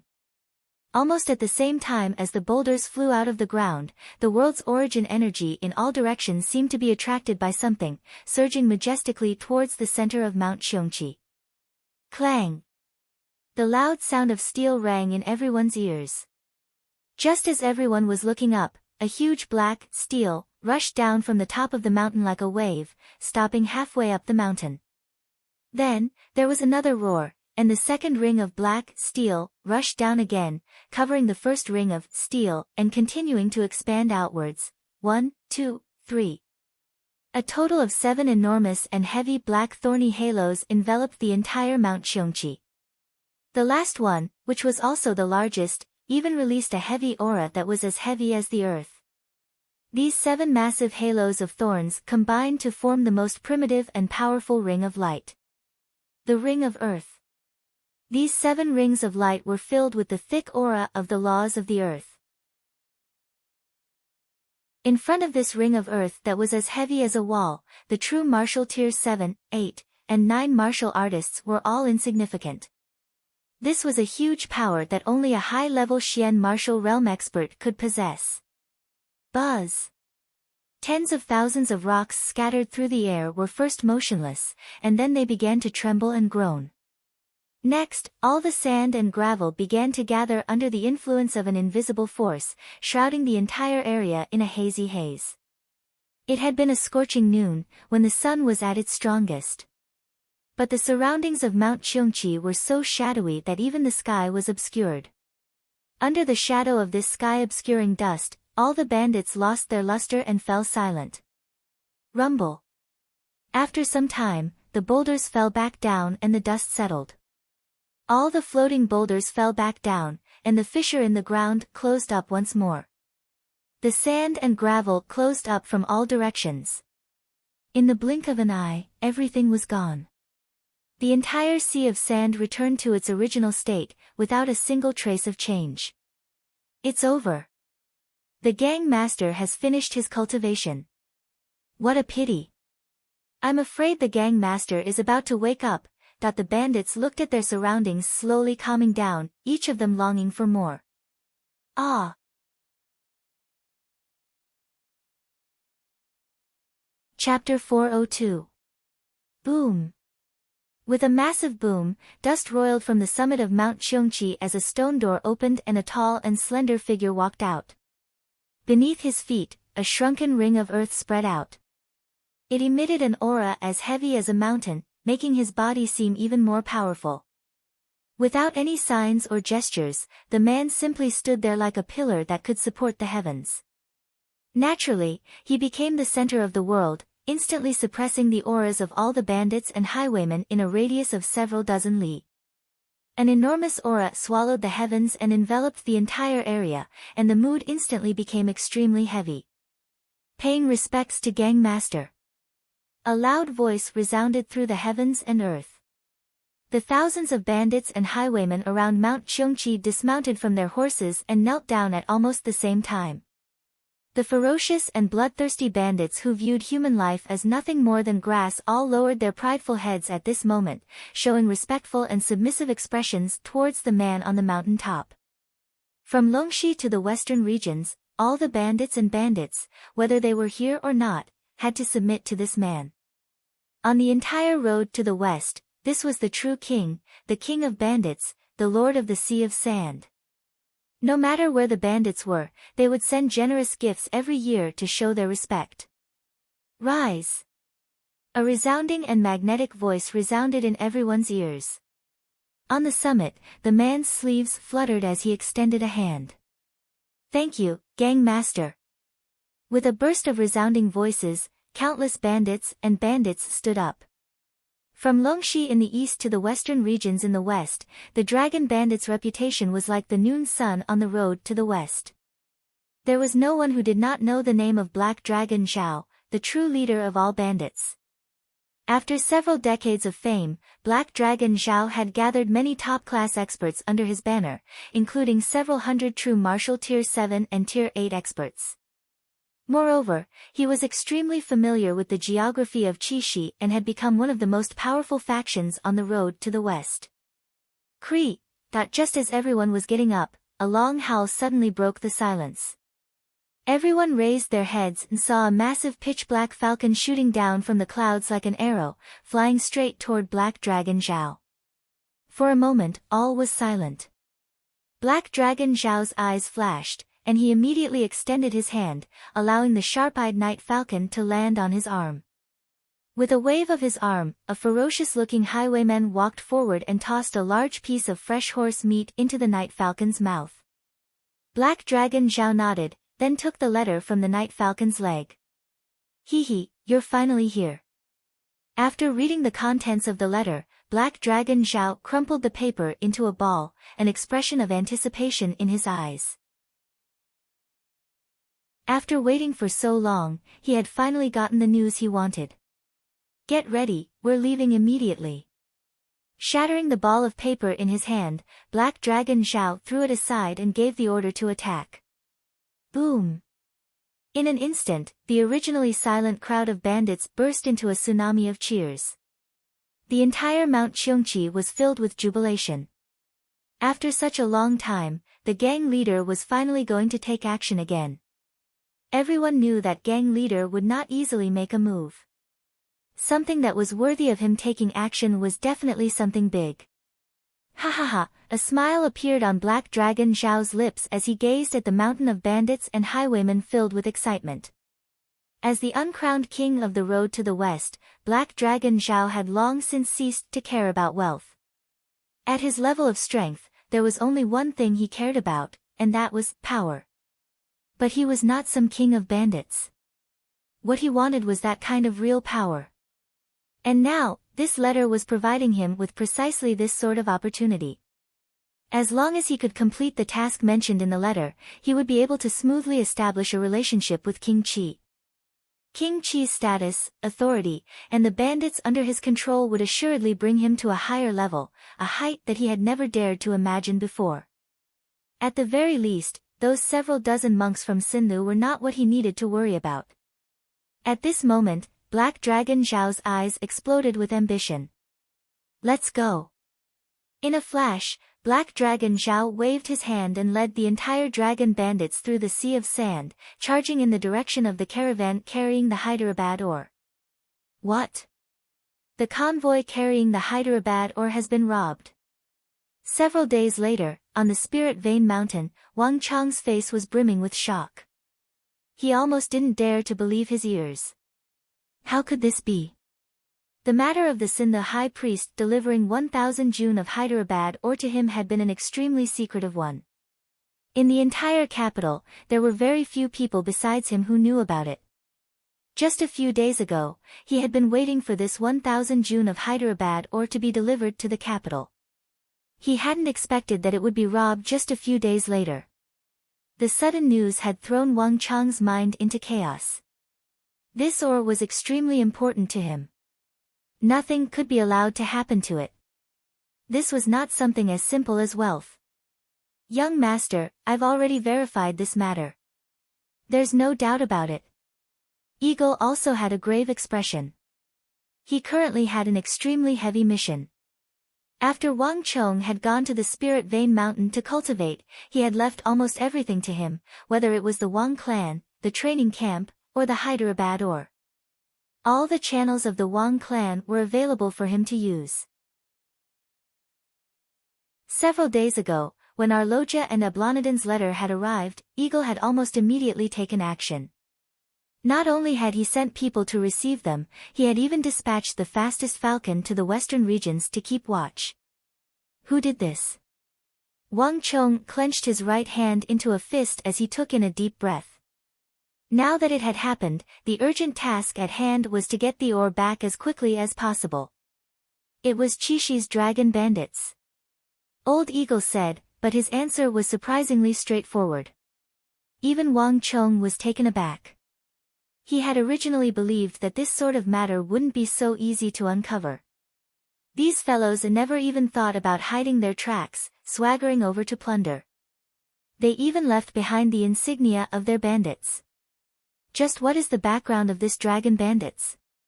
Wang Chong asked.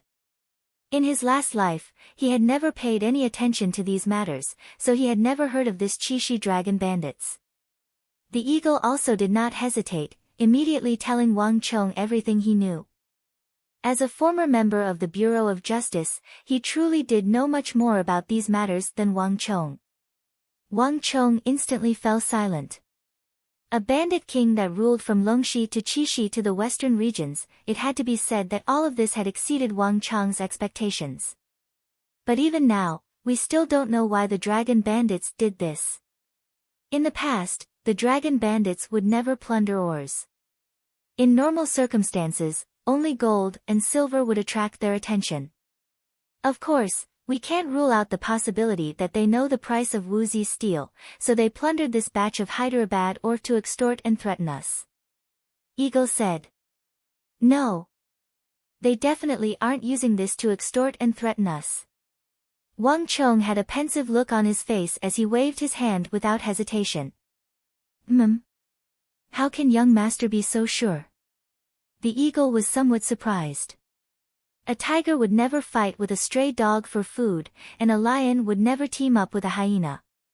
Other bandits might be able to extort, but a bandit king like Black Dragon Zhao would never do something like this. He definitely has a deeper reason for doing this. The eagle's eyes widened at these words and he suddenly had a bad premonition. Young master isn't planning to say, correct? This matter definitely has something to do with the Yao clan and King Qi. Wang Chong firmly declared. But isn't the time a little too short? They might not have reacted so quickly, right? The eagle said in disbelief. Although he had also suspected the Yao clan and King Qi, the relationship between the two sides was obvious. But the eagle still felt that they might not have reacted so quickly. There's definitely a monster behind this abnormal situation. You said it yourself. Although the dragon bandits have a habit of plundering, boss Black Dragon Zhao rarely takes action. Moreover, he has so many bandits paying their respects to him every year, so why would he plunder my Hyderabad ore? When did the bandits start forging swords again? If no one was directing him, he would never do such a thing. Wang Chong sneered. If you want to know if the Yao clan and King Qi did it, the method is very simple. The eagle, send someone to investigate. See how the Yao clan and King Qi residents have been doing these past few days. If the Yao clan and King Chi residents are still as noisy as before, then it might be their doing. If they're exceptionally quiet, then there's no need to ask. It's definitely their doing. The eagle's speed was faster than he had imagined. A night falcon flew out. In less than an hour, the people of the capital had finished Wang Cheng's test for the eagle. Bang! Wang Cheng fiercely punched, shattering the stone. It really was them. Wang Cheng's complexion was ashen. The eagle's complexion was also rather unsightly. Wang Cheng's conjecture had been correct. The Yao residents and King Chi, which had always been aggressive and noisy, had been abnormally calm in the last few days. This situation was clearly abnormal. Young master, what should we do next? The eagle asked. Whether or not the Yao clan and King Chi had done this was no longer the problem. The problem was how to find the Hyderabad ore. 1,000 June of Hyderabad ore was no small sum. Even though the eagle didn't have much understanding of Wuzi's steel swords, he knew that the value of this ore was astronomical. Even to the great clans of the capital, this was an unimaginable number. In short, the Yao clan and King Chi had dealt a heavy blow to Wang Cheng. This time, they had struck Wang Cheng's weak spot. Wang Cheng said nothing, his complexion extremely unsightly. He had never been in such a situation before. From the intelligence gathered by the eagle, the dragon bandits had many experts, more than 1,000 of them. Their boss, Black Dragon Zhao, was a high-level profound martial expert. Even if Wang Cheng fought to the death, he wouldn't be able to deal with a person of this level. Moreover, Qi Shi was Protector General Fomin Linta's territory. This was his mortal enemy. In the regional commander's incident, Fomin Linta had been the one who wanted Wang Cheng dead the most. In his territory, Wang Cheng could not let him know that he had lost 1,000 June of Hyderabad ore, or else he would be in even more trouble.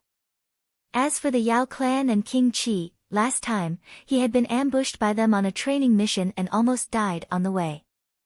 If the Wang clan dared to leave the capital this time, Wang Cheng was sure that they would intercept and kill them on the way. Moreover, unlike last time, when dealing with him, if it was just the experts of the Wang clan, these two clans would have no qualms about attacking. Wang Cheng had a wolf in front and a tiger behind.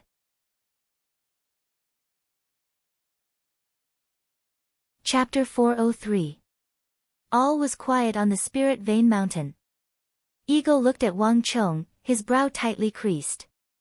He was only skilled at taming eagles and birds, and this had delayed his cultivation on the martial path. With his cultivation at Tier 9 of the true martial realm, even if he was half a step into the profound martial realm, he was still no match for Black Dragon Zhao. Moreover, Black Dragon Zhao had countless bandits and brigands under his command. In this regard, Eagle was also creasing his brow. If only Brother Ma and the others were here. Eagle thought of Ma Yinlong. After dealing with King Sojurim, Ji Yinlong had left, Solitary Wolf had been sent to Jiannan, and Iron Arms had been dispatched by Wang Cheng on a secret mission. They wouldn't be able to return for some time. If the three of them were here, although they still wouldn't be able to compare to Black Dragon Zhao, who was a profound martial rank 7 dragon bandits, they would at least be able to take care of him. It seems like I can only call him. Wang Cheng suddenly gave a long sigh. Who is young master speaking of? Old Eagle's entire body shivered. At this time, he truly couldn't think of anyone who could resolve the situation before him. Wang Cheng only smiled, not replying. 8 hours later, a travel-worn Li Sai appeared in front of Wang Cheng from Deflecting Blade Manor.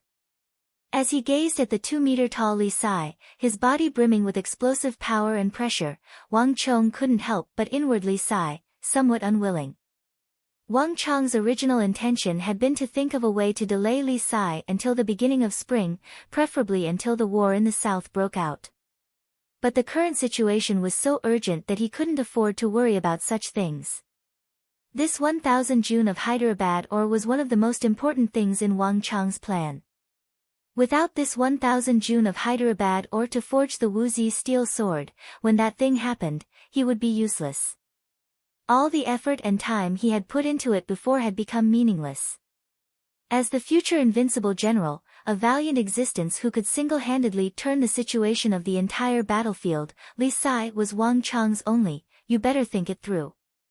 You only have one chance. Li Sai looked down at Wang Cheng with a smile on his face. His voice rumbled like thunder. After waiting for so long, Wang Cheng finally came to beg him. As long as he completed this task, he would be able to return to the western region in broad daylight. Of course. Wang Cheng said without hesitation. Looking around, Li Sai was probably the only one who had this ability. Good. I was just waiting for you to say this. Li Sai raised his head to the sky and laughed. Without another word, he turned and left. What black dragon Zhao? What dragon bandits? His goal was to conquer the western regions and pacify all the kingdoms. How could a trifling bandit block his path? Wait a moment. Wang Cheng suddenly called out. What? Kid, do you want to go back on your word? Li Sai rumbled like a mountain as he turned around and stared at Wang Cheng said. You're wrong. Give me 3 days. I feel like you're still lacking a suitable weapon. Wang Cheng seriously said. Oh. Li Sai hesitated. He originally wanted to refuse, but after some thought, he still nodded. He didn't feel like he needed any special methods to deal with a band of bandits. But the lack of a suitable weapon for his physique truly was his shortcoming. Ever since he left the mountain, he had never found a suitable one. Fine. Li Sai finally nodded. After leaving the mountain, Wang Cheng returned to his home. After his last weapon, it had been a very long time since Wang Cheng had personally forged a weapon. Wang Cheng took a ruler and personally measured Li Sai's height, the width of his palm, the ratio of his upper body to lower body, and the thickness of his shoulders. Then, he spent another day drawing up a blueprint before burrowing into the cave. Unlike any other time, Wang Cheng brought 4 pieces of Hyderabad ore into the cave. This was a quality that surpassed any previous forging.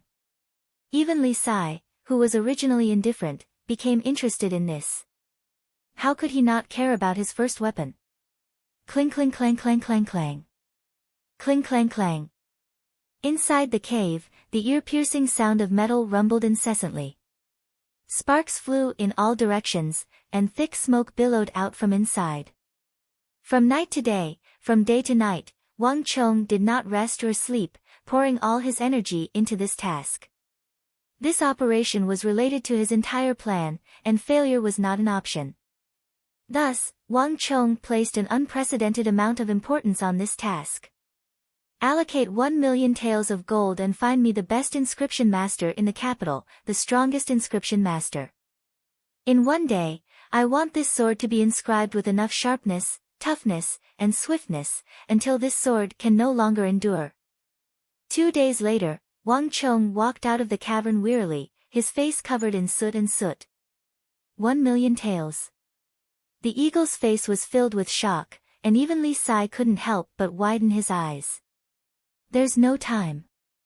We have to resolve this matter as quickly as possible. The longer we delay, the more disadvantageous it will be. Wang Cheng wearily said. Although 1 million taels was a lot, 1,000 jun of Hyderabad ore was even more valuable. Desperate times called for desperate measures. Otherwise, it would all be too late. Moreover, 1 million taels of gold was worth 1 million taels of gold.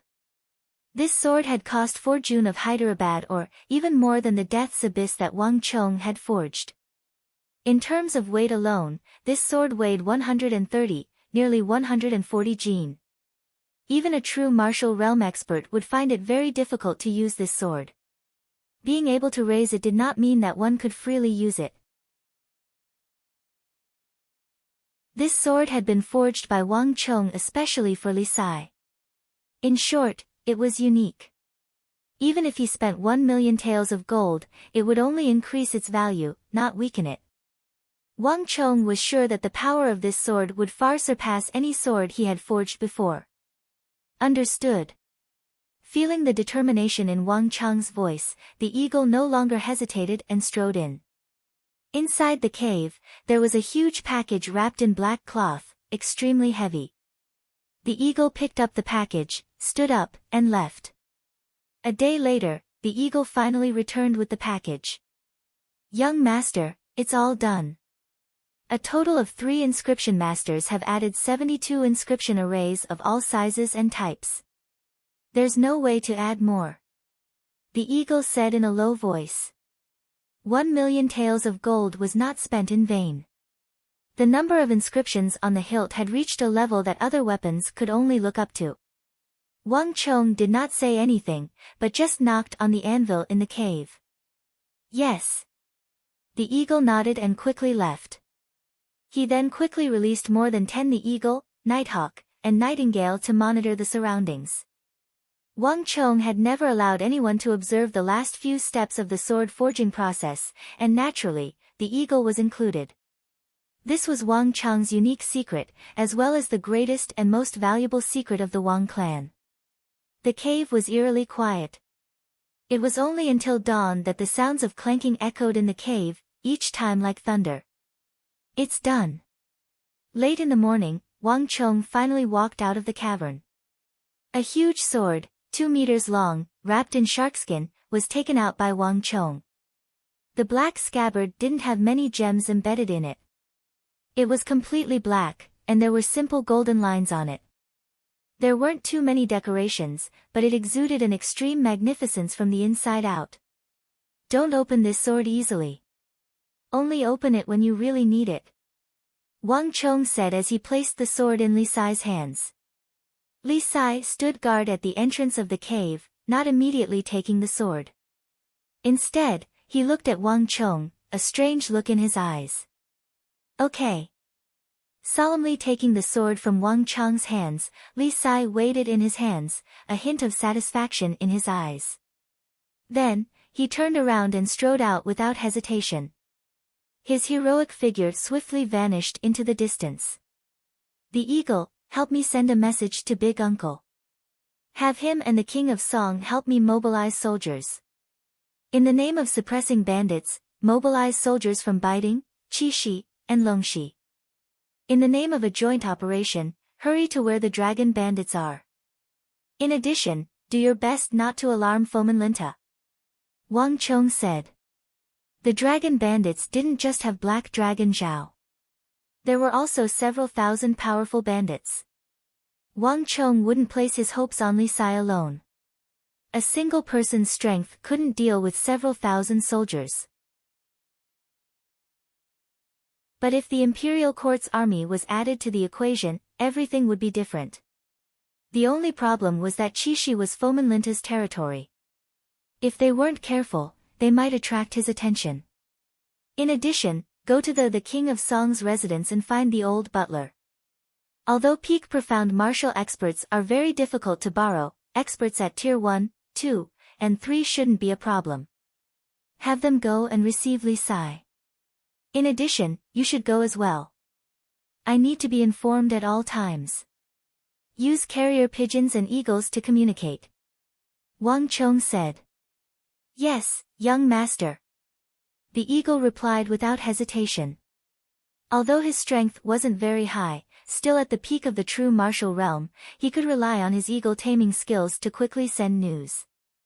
In addition, young master, should I call Iron Arms over? There's no need. Wang Chong's heart stirred, but he still shook his head. Iron Arms had his own mission, and even if he was here, he wouldn't be able to deal with Black Dragon Zhao. This titan of the Western Road could only place his hopes on Li Sai. Yes, young master. Old Eagle solemnly nodded and then flew off on his shuttle. I hope that everything goes smoothly and that I can succeed. Everything that could be done had been done. As he watched the eagle leave, a hint of worry flashed through Wang Chong's eyes. The current Li Sai was still far from that invincible great general of the empire. Wang Chong had no idea if he could succeed or not. Moreover, with the Yao clan and King Qi interfering, even if he succeeded, he might not be able to smoothly obtain the whereabouts of the Hyderabad ore. This won't do. I still have to meet Yang Zhao. If he appears, not even King Qi will dare to object. In addition, I won't arouse his suspicions too early.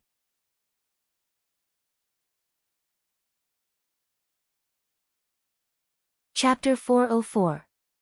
Wang Chong had gone to see Yang Zhao at noon and only returned late at night. Whether it succeeds or not will all depend on luck. Wang Chong quietly said to himself as he ascended the spirit vein. Everything had already been arranged. Yang Zhao had agreed to help build an army from the Bureau of Military Personnel to help suppress the dragon bandits near the Qixi Desert. Li Sai's abilities and the Imperial Court's suppression should be enough to threaten the dragon bandits and Black Dragon Zhao. Afterward, Wang Chong ascended the spirit vein, calmed his mind, and began to cultivate with all his might. This was all he could do at the moment. Now that his cultivation had reached the true martial realm, there were many things that Wang Chong could cultivate. One of them was an extremely powerful technique that Wang Chong had learned in his last life. The Leaping Dragon Spear. Time flew by, and 10-some days passed in the blink of an eye.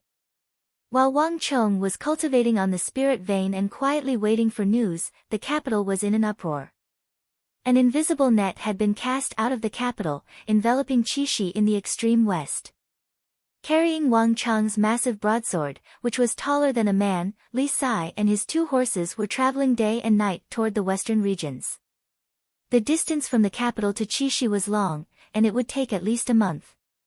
Li Sai's method was the only one that could shorten the time needed to reach the Qixi Sand Sea. As Li Sai took the lead, traveling day and night to Qixi, the experts of the Eagle and the King of Song's residence were in hot pursuit. The mobilization of the Bureau of Military Personnel had also been smoothly transmitted to the Qixi Protectorate, the Biting Protectorate, and the Big Dipper Army. It was not strange for an army to organize a joint operation in the name of suppressing bandits. In the past, the Imperial Court had used this sort of operation against bandits that were too big to deal with. In short, under Wang Chong's push, a large net formed from many factions was rapidly advancing toward the Qixi Sand Sea. Whoo! A strong gust of wind swept up the sand and dust from the sea of sand, covering the sky and covering the earth. The entire vicinity of Mount Cheongqi was covered in a gray haze. However, the dragon bandits around Mount Cheongqi were still heavily guarded. For ordinary people, this kind of sandstorm was extremely dangerous and difficult to accept. But to the bandits who lived here, they were already used to it. All of the horse bandits used clothes and cloth to cover their mouths and noses, patrolling normally in the sandstorm. This was their basic ability. Mount Cheongqi looked relaxed on the outside, but it was tense on the inside. There were many more people in many key areas, and they seemed to be extremely vigilant. Last time, he had killed quite a few Sindhi monks in order to plunder the goods. These monks were not weak. There was even a Xian martial arts realm expert who was personally killed by the gang leader. After so many years, the gang leader rarely made a move. After the incident, there was news that the goods belonged to a big shot in the capital. All the dragon bandits were extremely nervous. Everyone knew that the big shot would not let the matter rest so easily. However, the dragon bandits were not so afraid that they would flee. In the region of Qixi, they had already experienced far too many encirclement and suppression by the Imperial Army. Not even Foman Linta of the Qixi Protectorate could do anything to them, much less anyone else. If that big shot in the capital really did send an army and they couldn't win, they could just hide in the desert. Whoosh! A fierce gust of wind sent sand flying. The area around Mount Cheongqi suddenly trembled, and then a strange feeling came from the distant wind. It's finally here. At almost the same time, on the summit of Mount Cheongqi, a lofty figure slowly opened his eyes. Even in the midst of the sandstorm, those eyes still exuded a dazzling light that no one dared to look directly at. Black Dragon Zhao was sitting on a stone chair on the summit. To his left and right were the elites of the Cheongchi bandit gang, all of them looking in the same direction with cold and solemn eyes. An hour ago, he had sensed an unfamiliar aura suddenly appearing in his perception. Moreover, it was heading straight for his Mount Cheongchi without the slightest deviation. Within a radius of 100 li around Mount Cheongchi, not a single blade of grass grew. Only he and his dragon bandits existed. There was no doubt that this person was coming for him. They're truly fast. It's only been 20-some days, but they were able to get here without stopping. Black Dragon Zhao's eyes were filled with disdain, his hair flying in the wind. He naturally exuded the aura of a ruthless and ambitious person. It would take at least a month and a half to get from the capital to Mount Cheongchi, but this person had clearly traveled day and night. This also showed how much importance they attached to the goods. But just one person, wasn't this person treating him with too little importance? If it were Qixi Protector General Fomin Linta, even if it were just one person, he would have already fled, not lingering a moment in this place. In order to guard against Fomin Linta, he had even placed many spies around the Qixi Protectorate headquarters. As long as Fomin Linta went out, as long as he was in the air, a carrier pigeon would immediately fly to Mount Cheongchi. But what about the others? Not everyone could become a great general of the empire. In the entire Tang dynasty, there were only a few people that he feared. To send a single person to seize back the ore from him was truly delusional. "Boss, he's here." A voice suddenly came from next to him. In an instant, almost half of the dragon bandits on the summit turned to look in the same direction. At some point, a black silhouette had appeared in the vast sandstorm. Step by step, it was slowly making its way toward Mount Cheongchi, toward the group. His steps were very slow, but they were abnormally firm and heavy. Let alone the sandstorm, not even the sea of blades, the sea of volcanoes, or the abyss of adversity would be able to stop his steps. This person possessed a terrifying and extremely powerful will that could never be defeated. He's a true man. Black Dragon Zhao gazed at the sandstorm, the disdain in his eyes slowly transforming into a hint of respect. Very few people could give him this sort of feeling. Just a single figure was enough to change his mind. But there was no question that this person had done it. Boom! In the sandstorm, Li Sai slowly made his way toward Mount Cheongchi. After some time, Li Sai finally got close and took the Wuzi steel sword that Wang Chong had forged for him from his back. Sword and scabbard, he threw it to the ground and stabbed it in front of him. At this moment, the earth quaked and the mountains swayed. Half of Mount Cheongchi trembled from Li Sai's strike. "I've finally arrived."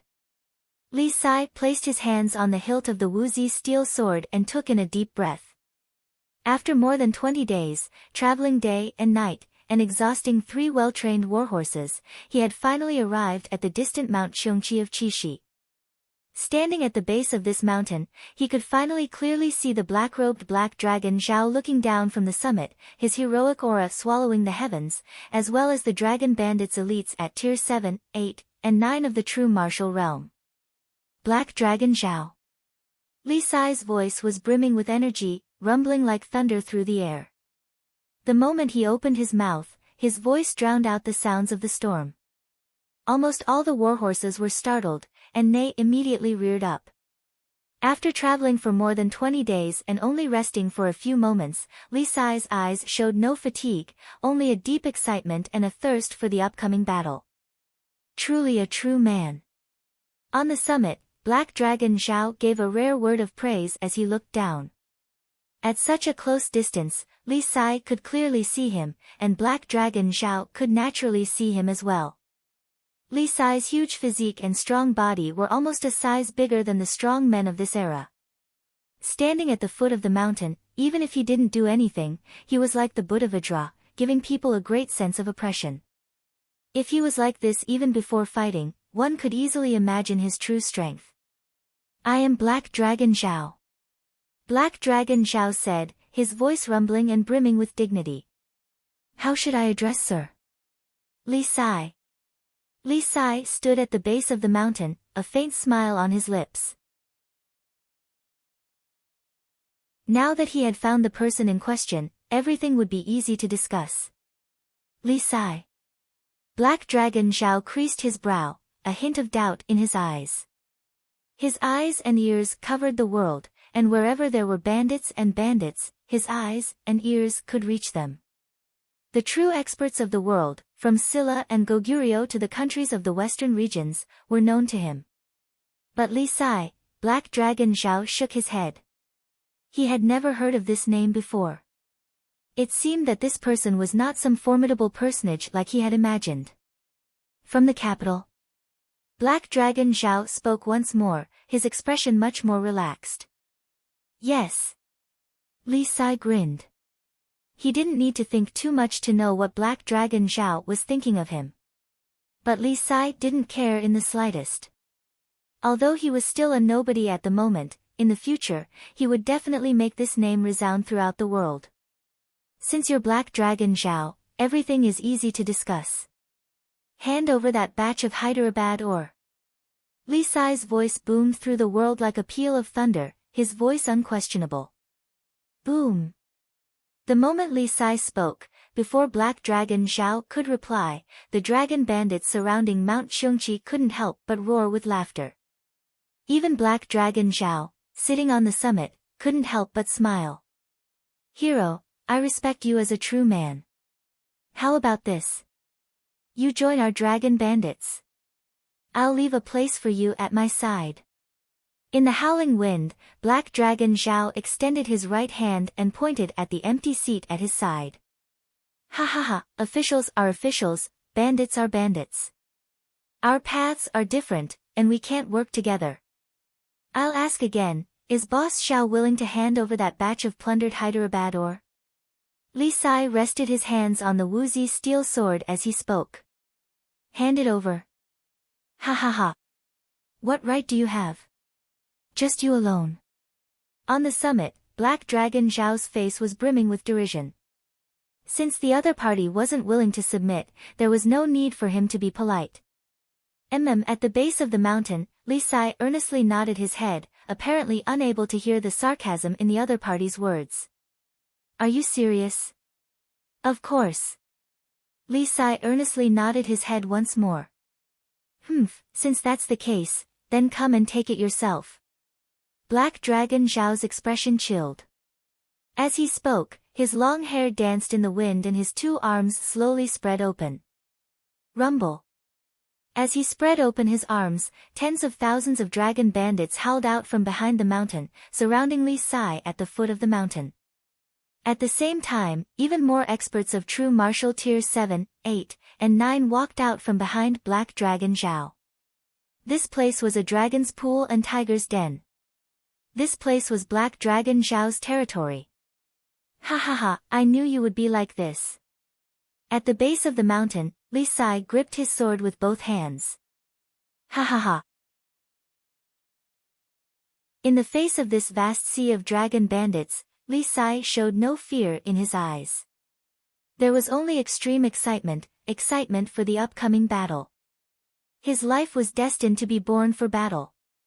Since you're not willing to hand over the ore, then I'll come and take it myself.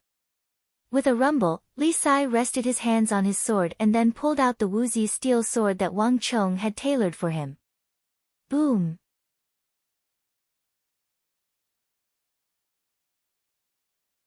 Chapter 405. Flap flap flap. Several days later, night falcons and eagles flew out, leaving afterimages in the night sky as they flew toward the capital. What? Li Sai succeeded. He relied on his own strength to kill the dragon bandits and retrieve the lost Hyderabad ore. Upon receiving the news sent by the eagle on a night falcon, Wang Chong was stunned, not daring to believe his ears. Although he knew that Li Sai had a chance of success, Wang Chong had never imagined that it would be like this. The combined armies from Longxi, Qixi, and Baiting were still on the way, and the experts of the King of Song's estate and the eagle had not yet arrived, but Li Sai had already single-handedly defeated the entire dragon bandits and retrieved the 1,000 jun of Hyderabad ore.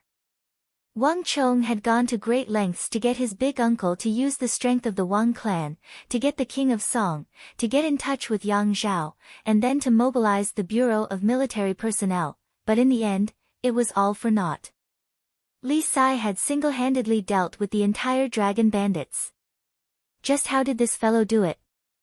Wang Chong stood on the Spirit Vein Mountain, his hand gripping the letter that the eagle had sent him. His mind was in turmoil, and he was so shocked that he couldn't speak. That was thousands of dragon bandits.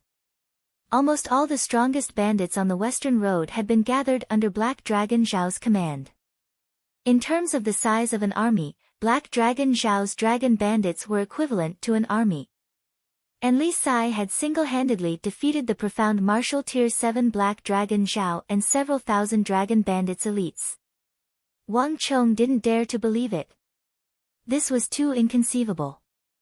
It had to be known that Li Sai was still far from reaching the level of the invincible great general of his last life. Wang Chong wrote several letters to the eagle, but more news was still on the way. The eagle arrived at the Spirit Vein Mountain a few days later. Even though it had been more than a week, the eagle's face was still full of shock. "What's going on?" Wang Chong asked. "Black Dragon Zhao is dead. The dragon bandits are finished, completely finished." The eagle panted, his face filled with extreme shock.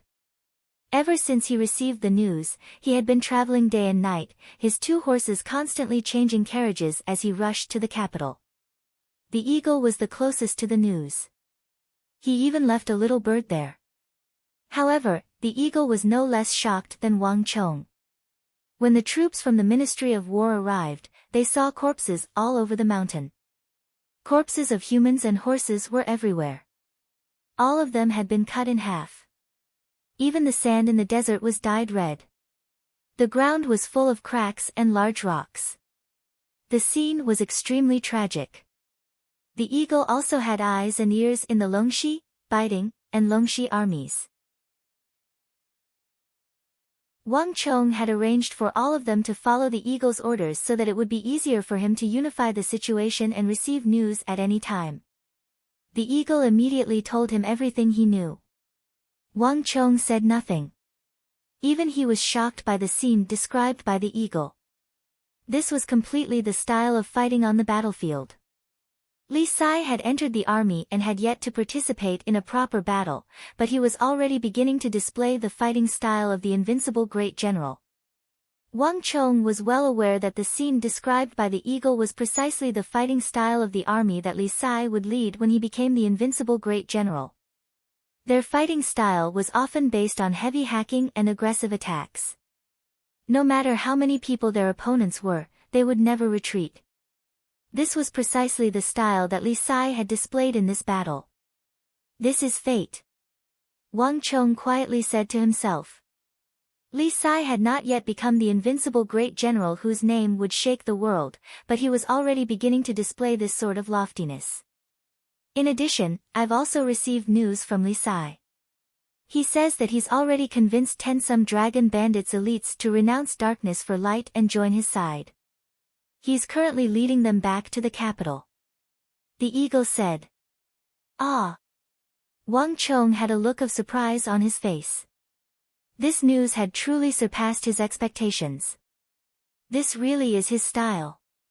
Wang Chong had a strange expression on his face as he inwardly sighed. In Wang Chong's view, Li Sai's persuasiveness was completely innate. On the bitter battlefield of hundreds of thousands of soldiers, no matter how formidable their opponents, the army led by Li Sai had never retreated. It was fine if Li Sai himself did not retreat. After all, he was very strong. But those soldiers who followed him also followed him with unwavering determination and fearlessness. Was this not the result of his charisma? Even before he had become the invincible great general, Li Sai was already showing off his abilities. What a pity. Do you really want to let such a person go? The eagle looked at Wang Chong, a look of regret on his face. He had never known that the giant man that Wang Chong had transferred from Biding and was making such a ruckus at the gate of Deflecting Blade Manor was such a powerful existence. This sort of valiant fighting strength had even managed to kill Black Dragon Zhao. Letting him go would be far too much of a pity. There's nothing that can be done. A man cannot stand without his word. Since I promised him back then, I naturally have to do it. Wang Chong knew what the eagle was thinking and waved his hand, indicating that he should give up on this idea. The eagle didn't know of Li Sai's origins, nor had he heard of his reputation, so he couldn't help but be shocked upon hearing this. But to Wang Chong, this was no longer a secret. To have a future invincible great general serve under him for a period of time was already not easy. This was something to be proud of. In the end, it's impossible to keep such a powerful figure. Wang Chong quietly said to himself. In the end, a future great general was not so easy to tame. Wang Chong could only calmly accept this result. It could only be said that fate was not so easy to change. To be able to retrieve his 1000 June of Hyderabad ore was an unexpected harvest for Wang Chong. With this matter resolved, Wang Chong breathed a long sigh of relief.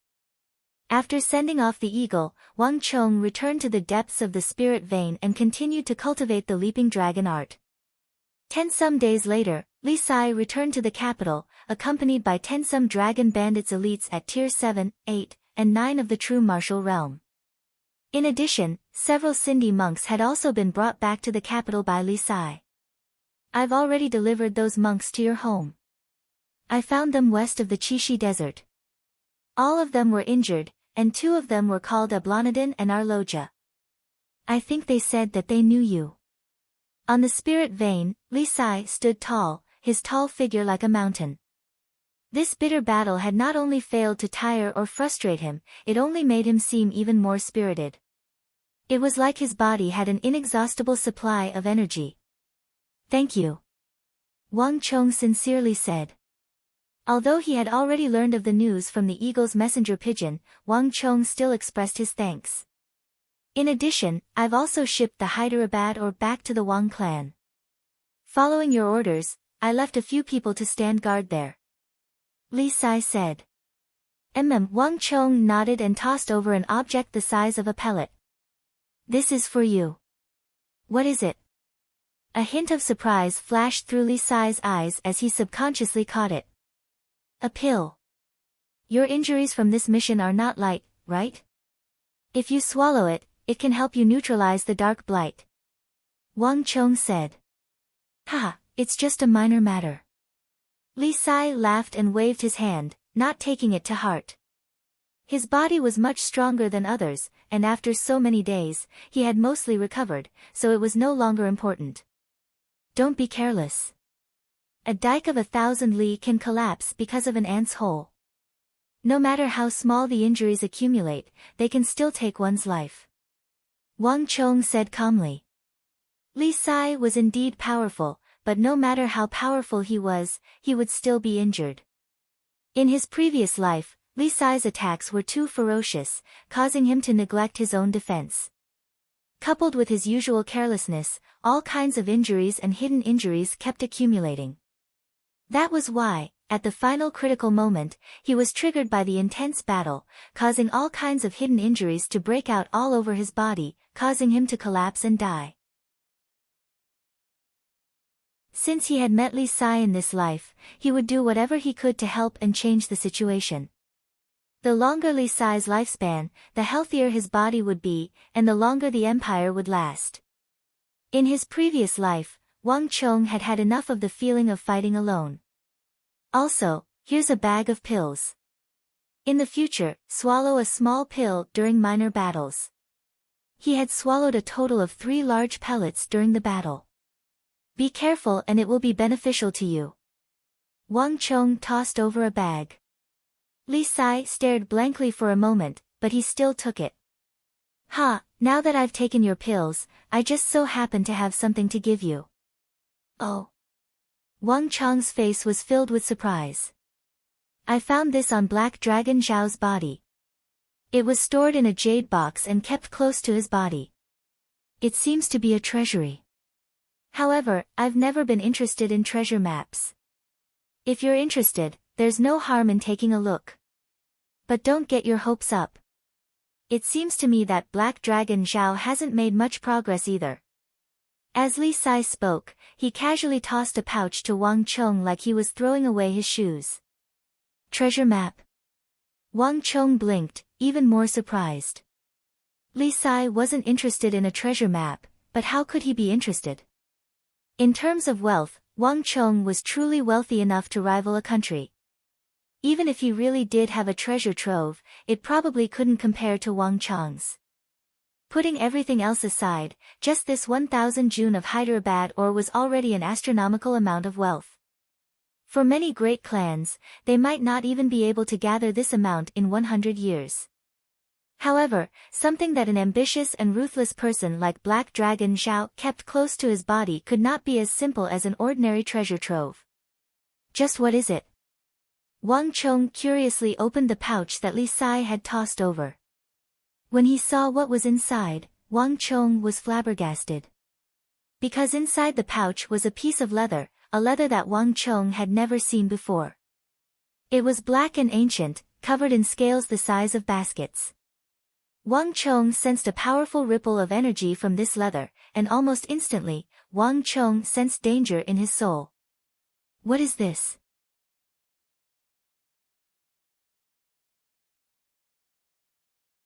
Chapter 406. This is the skin of a qilin. In the main hall at the center of the Spirit Vein Mountain, the evil emperor stared at the black beast skin on the table and said something that Wang Chong didn't expect. Qilin skin. Let me take a look. The moment the demonic emperor old man finished speaking, a small and curious hand reached out from the side and grabbed the black hide on the table. Don't. Be careful. The faces of Wang Chong and the evil emperor darkened. They wanted to stop her, but it was already too late. The little sister of the Wang family had always been the type to act on her whims without any warning. Roar! The atmosphere in the hall changed abruptly. The scene that Wang Chong experienced previously appeared once more. Almost at the same time that Wang Xiaoyao grabbed the beast skin, a loud and clear beast roar filled with a brutal and murderous aura suddenly resounded in the hall.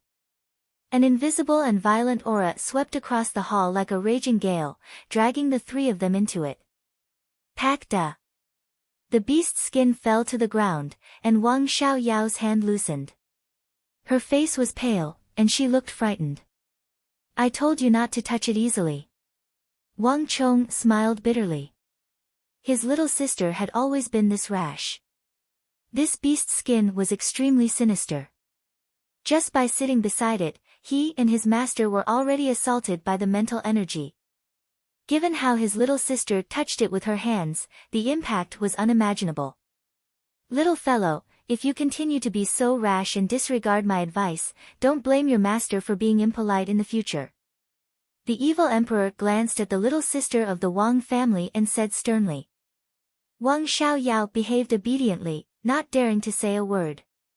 Even though she was rebellious by nature, such that even Wang Chong couldn't control her, she was extremely fearful of the evil emperor. Furthermore, she had suffered a huge blow from the mental energy assault in the beast's skin this time. Even now, she hadn't recovered from it, so how could she dare to say anything? Master, a qilin is an auspicious beast, so how can it be so sinister? Besides, is there really a qilin in this world? Wang Chong asked. Dragons and qilins were all legends. Whether it was his previous life or this life, Wang Chong had never seen a single one of them. On the other hand, he had seen many birds, beasts, insects, and fishes. Crocodiles, lions, tigers, elephants, orangutans. But Wang Chong was very sure that the voice in the beast's skin did not belong to any of those beasts. It didn't even seem like something an ordinary wild beast would have. Ha, Chonger. You didn't see it. But that doesn't mean it doesn't exist. Since we martial artists can obtain legendary powers through cultivation, what's so strange about the appearance of qilin and the like? When I was young, I once saw an earth python. Its tail was on this side of the mountain, but its head was on the other side. Although these items are rare, they do exist. The evil emperor stroked his beard and said something that surprised Wang Chong. But thinking about it, it was hard to refute. Indeed, since martial artists could exist, what was so strange about the existence of Qilins? Moreover, when he thought about the otherworldly invaders that would descend upon the Central Plains in the future, wouldn't it be even stranger? Although I have never seen a Qilin, as someone who is well-read, you should know that Qilins did exist in the ancient records. If there is black, then there is white, and if there is good, then there is evil. If there is auspiciousness, then there is naturally evil and darkness. The evil emperor spoke calmly. Wang Chong fell silent. There were records of Qilins in the ancient records, and this was something that Wang Chong naturally knew. During the spring and autumn warring states period, there was a saying that saints were accompanied by Qilins. And this was even recorded in the history books. But this sort of thing was too unfathomable, and Wang Chong had always treated it as a legend. Until today, when he encountered this beast skin. However, I don't really care if this is the skin of a Qilin. What I care about is this. As the evil emperor spoke, he extended 2 fingers from his sleeve and grabbed the black Qilin beast skin on the table. But unlike Wang Xiaoyao, after the evil emperor grabbed the beast skin, nothing happened in the room. It was as if it was just an ordinary piece of beast skin. What I care about is the treasure map on this beast skin. The evil emperor flipped the beast skin over, and a completely different treasure map appeared in front of everyone. This was a complicated map filled with mountains and rivers, and there were even some complicated markings that made it impossible for anyone to understand it. It was like a maze. In the world of sects, there is a legend regarding a peerless supreme technique called the Supreme and Infinite Origin Immortal Art. The evil emperor said. Wang.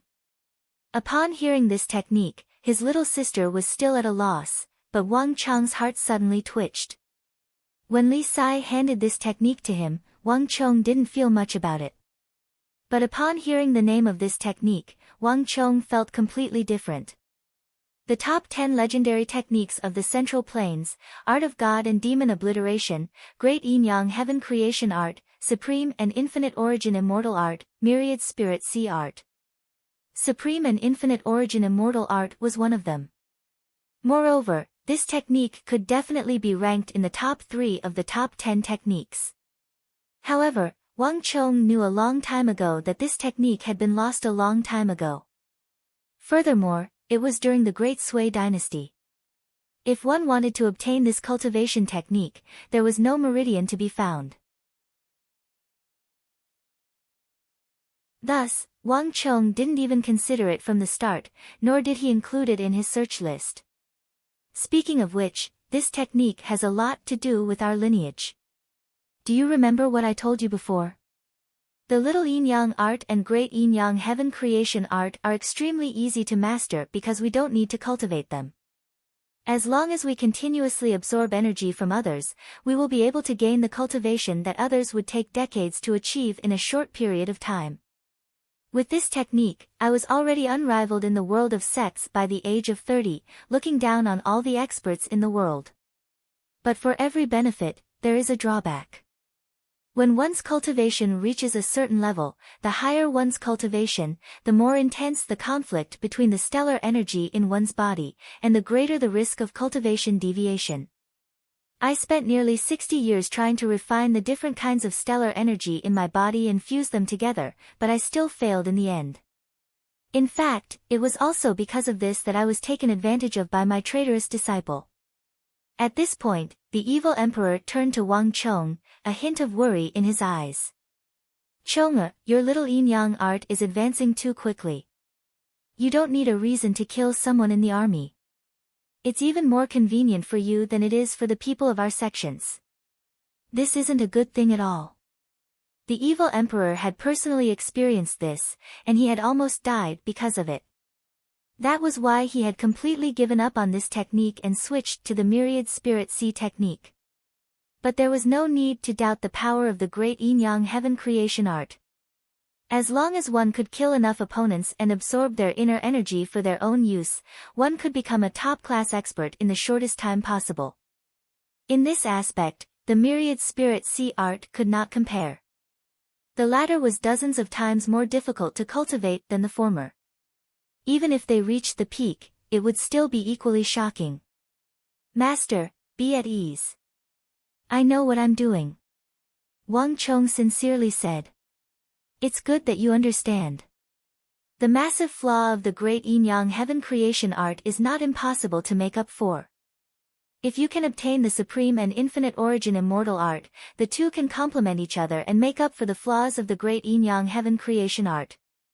But no one has ever been able to do this. The legacy of the supreme and infinite origin immortal art is too mysterious. It only truly rose to fame during the Great Sui dynasty.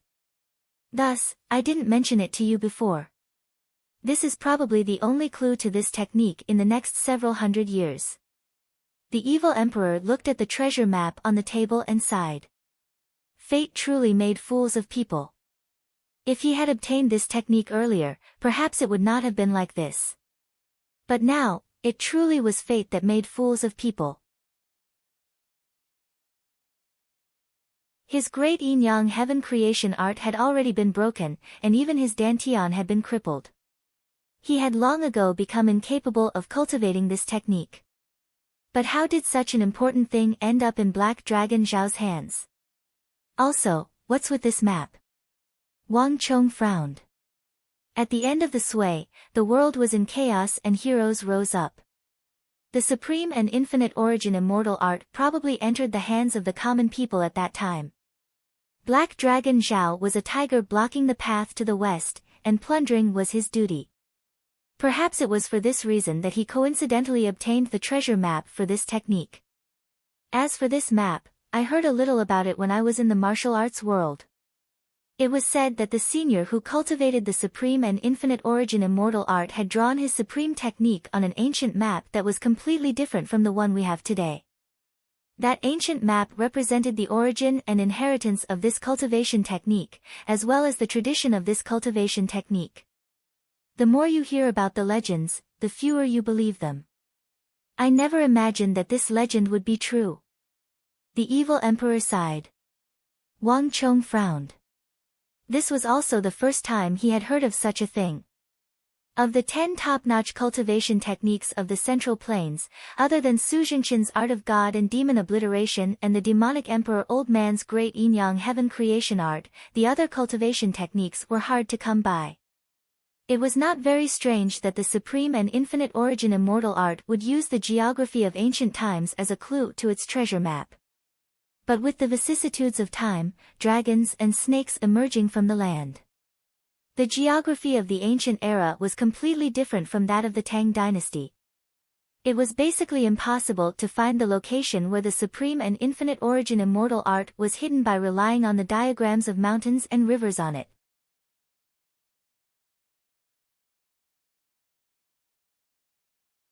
Chapter 407. You don't need to worry about this matter.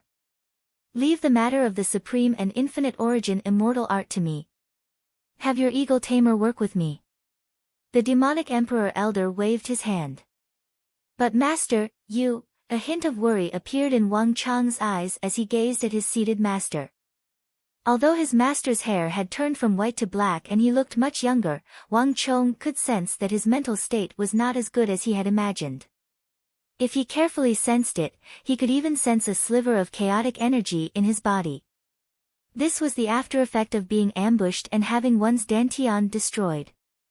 The myriad spirit sea art required a martial artist to cripple their own martial arts. Without destruction, there could be no construction. Only by crippling one's dantian could one form these thousands of small spirit seas in the countless acupuncture points of the body.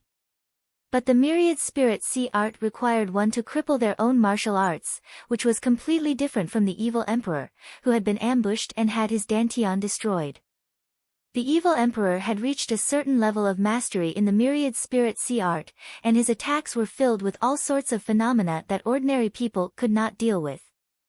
But because he had been ambushed and his dantian heavily damaged, he couldn't fight for long. If he fought for too long, he would immediately go berserk and die. This was why Wang Chong had never thought of asking his master for help even though the 1000 June of Hyderabad ore had been stolen from Sindhu. Moreover, once his whereabouts were exposed, it would alarm those grandmasters and titans of the martial arts world who had ambushed his master, as well as that traitorous disciple. At that time, these people would swarm over, and not even the Wang clan would be able to protect his master. And once he was swept into a battle between titans of the martial arts world, even the Wang clan would be implicated. Thus, Wang Chong didn't dare to recklessly use his master's power. The area where his master the evil emperor lived had even been designated as a forbidden zone by Wang Chong. Not even Zhao Jingdian and the others could approach. Wang Chong didn't hope that the secret could be kept forever, but he could delay it for as long as he could. The hall was silent. Chonga, your master appreciates your filial piety. However, I, your master, have been indomitable all my life and have never feared anything. Do you think I will be like what you think and hide here forever? The evil emperor said. Master, don't worry. I will try my best to help you find a way to completely repair the hidden danger in your dantian. Wang Chong knelt on the ground and said in a deep voice. Haha, it's enough that you have such thoughts. Master knows what to do. The evil emperor patted Wang Chong on the shoulder as a look of relief flashed across his eyes. The evil emperor had dominated the world of sex for his entire life, causing everyone to pale at the mere mention of his name. But in his old age, the evil emperor realized that what he was most proud of was not the fact that he had slaughtered the experts of the righteous and evil sects, but the fact that he had taken in this little disciple in his old age. Whether a person said one thing and did another, whether they were speaking from the bottom of their heart, he was able to sense it. At the very least, he could sense the utmost sincerity in Wang Chong's body. Wang Chong truly cared about him and wanted to help him.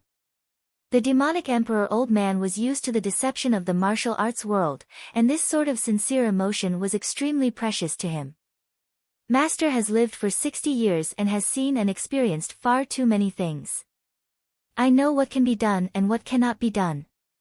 Moreover, the supreme and infinite origin immortal art is closely related to our lineage's great yin-yang heaven creation art.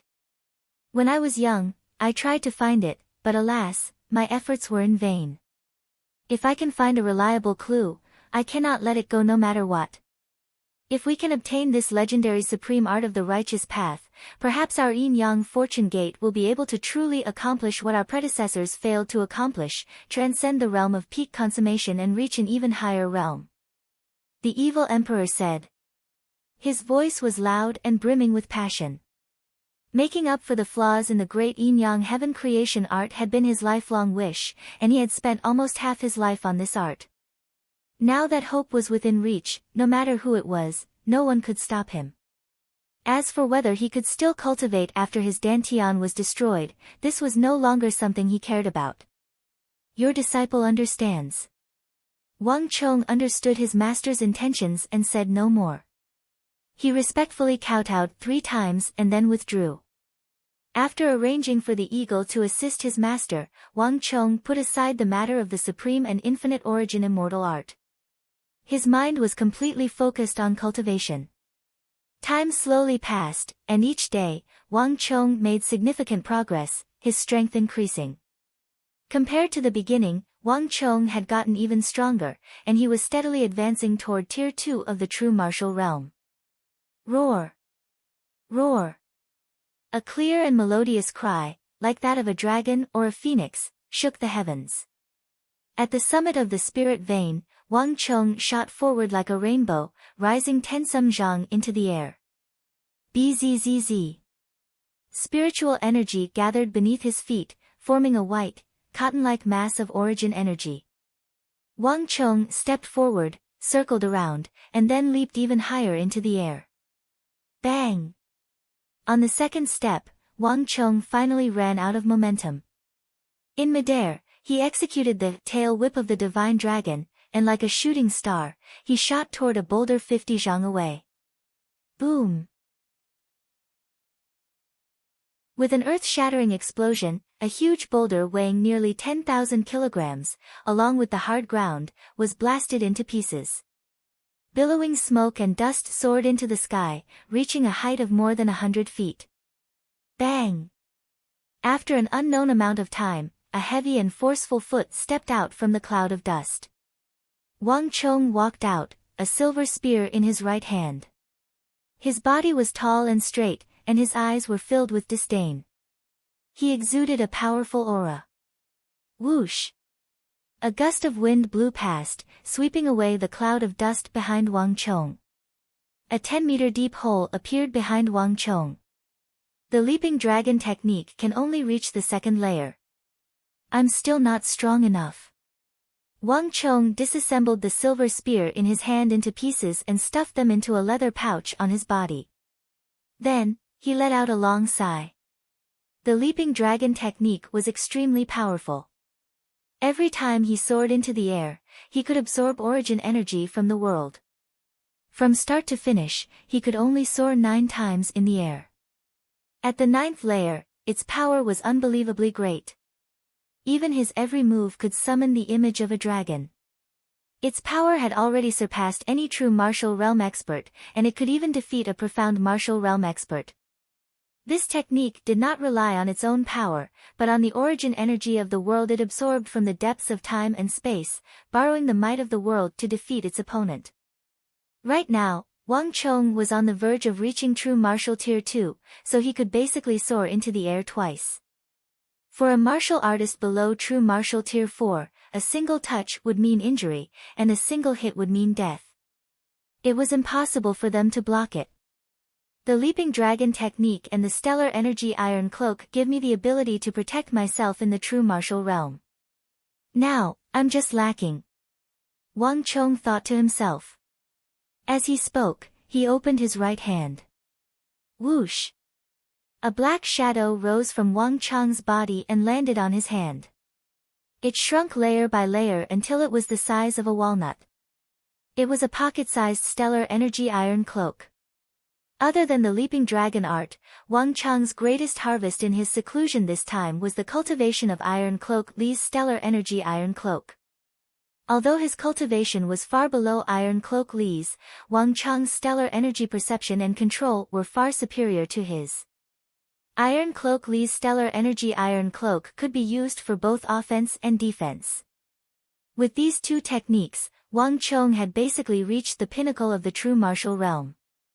So, opening his palm, the stellar energy iron cloak in his hand flew out like a bolt of lightning, enveloping a boulder 10 zhang away.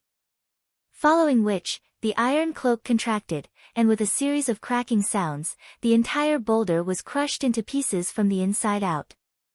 Walala! Wang Chong lightly shook the stellar energy cloak, causing thousands of pebbles to clatter out and scatter into a pile. Elusive. Iron Cloak Li's first impression is still the strongest, and his thinking is too simple. The stellar energy iron cloak shouldn't be as simple as just a barrier of stellar energy. Wang Chong grinned. As he walked forward, he waved his hand and summoned the stellar energy iron cloak into his body. Yi! Placing his right index finger and thumb into his mouth, Wang Chong whistled loudly at the foot of the mountain. In the next moment, a cloud of dust shot up from the foot of the mountain, and in the blink of an eye, a greenish-black white-hoofed shadow appeared before Wang Chong, affectionately licking Wang Chong. Are we setting off? A cold voice sounded from within the mist. Huang Qian'er, dressed in a snow-white robe, had appeared behind Wang Chong on a horse. In just a few short months, Huang Qian'er seemed to have undergone a significant transformation.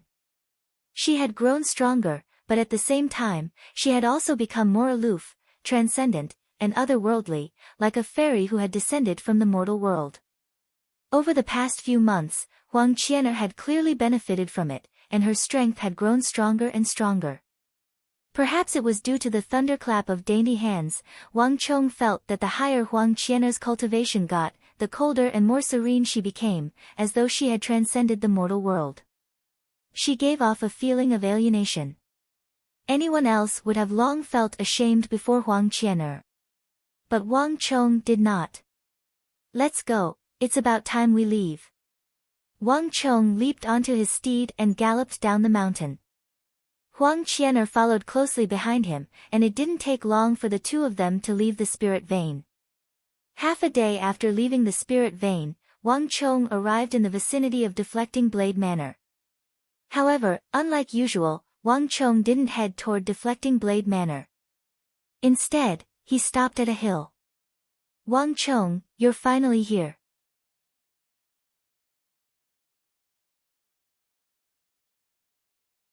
Chapter 408. Huang Qian'er, stop. Before the two could get close, a spear was pressed against their chins, giving them quite a fright. Wang Chong hurriedly stopped Huang Qian'er. "You said you wanted to come to Deflecting Blade Manor to find them?" Huang Qian'er examined the three, a suspicious light in her eyes. Even though she had been at Wang Chang's side for a long time, there were still some things that Huang Qian'er did not know.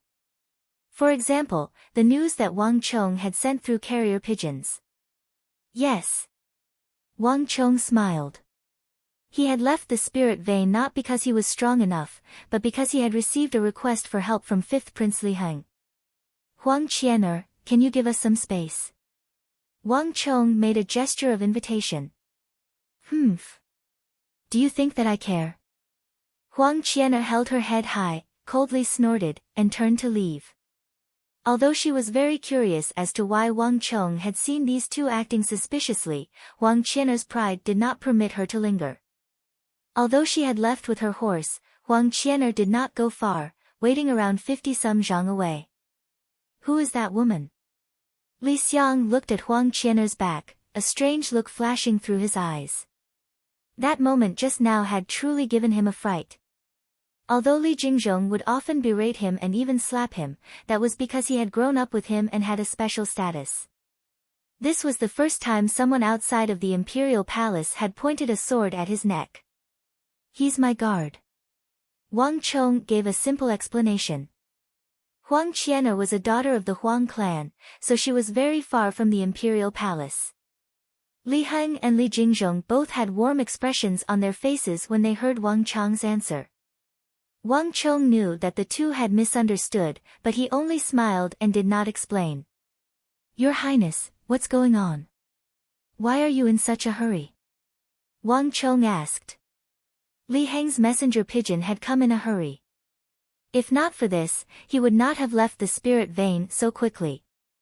"Wang Chong, you must think of a way to help me with this matter." Speaking of proper business, Li Heng's face instantly revealed a worried expression. "Right now, I can only think of you." "Yes, young master, you must help Her Highness. Otherwise, Your Highness would really be consigned to eternal damnation." Li Jingzhong also chimed in, his anxiety no less than Li Heng's. "What's going on?" Wang Chong asked. "Father has summoned me to the palace." Li Heng spoke concisely. "His Majesty summons you to the palace." Wang Chong was stunned. This should have been a good thing, but when he saw Li Heng's anxious expression, he immediately realized something. Someone intentionally facilitated this?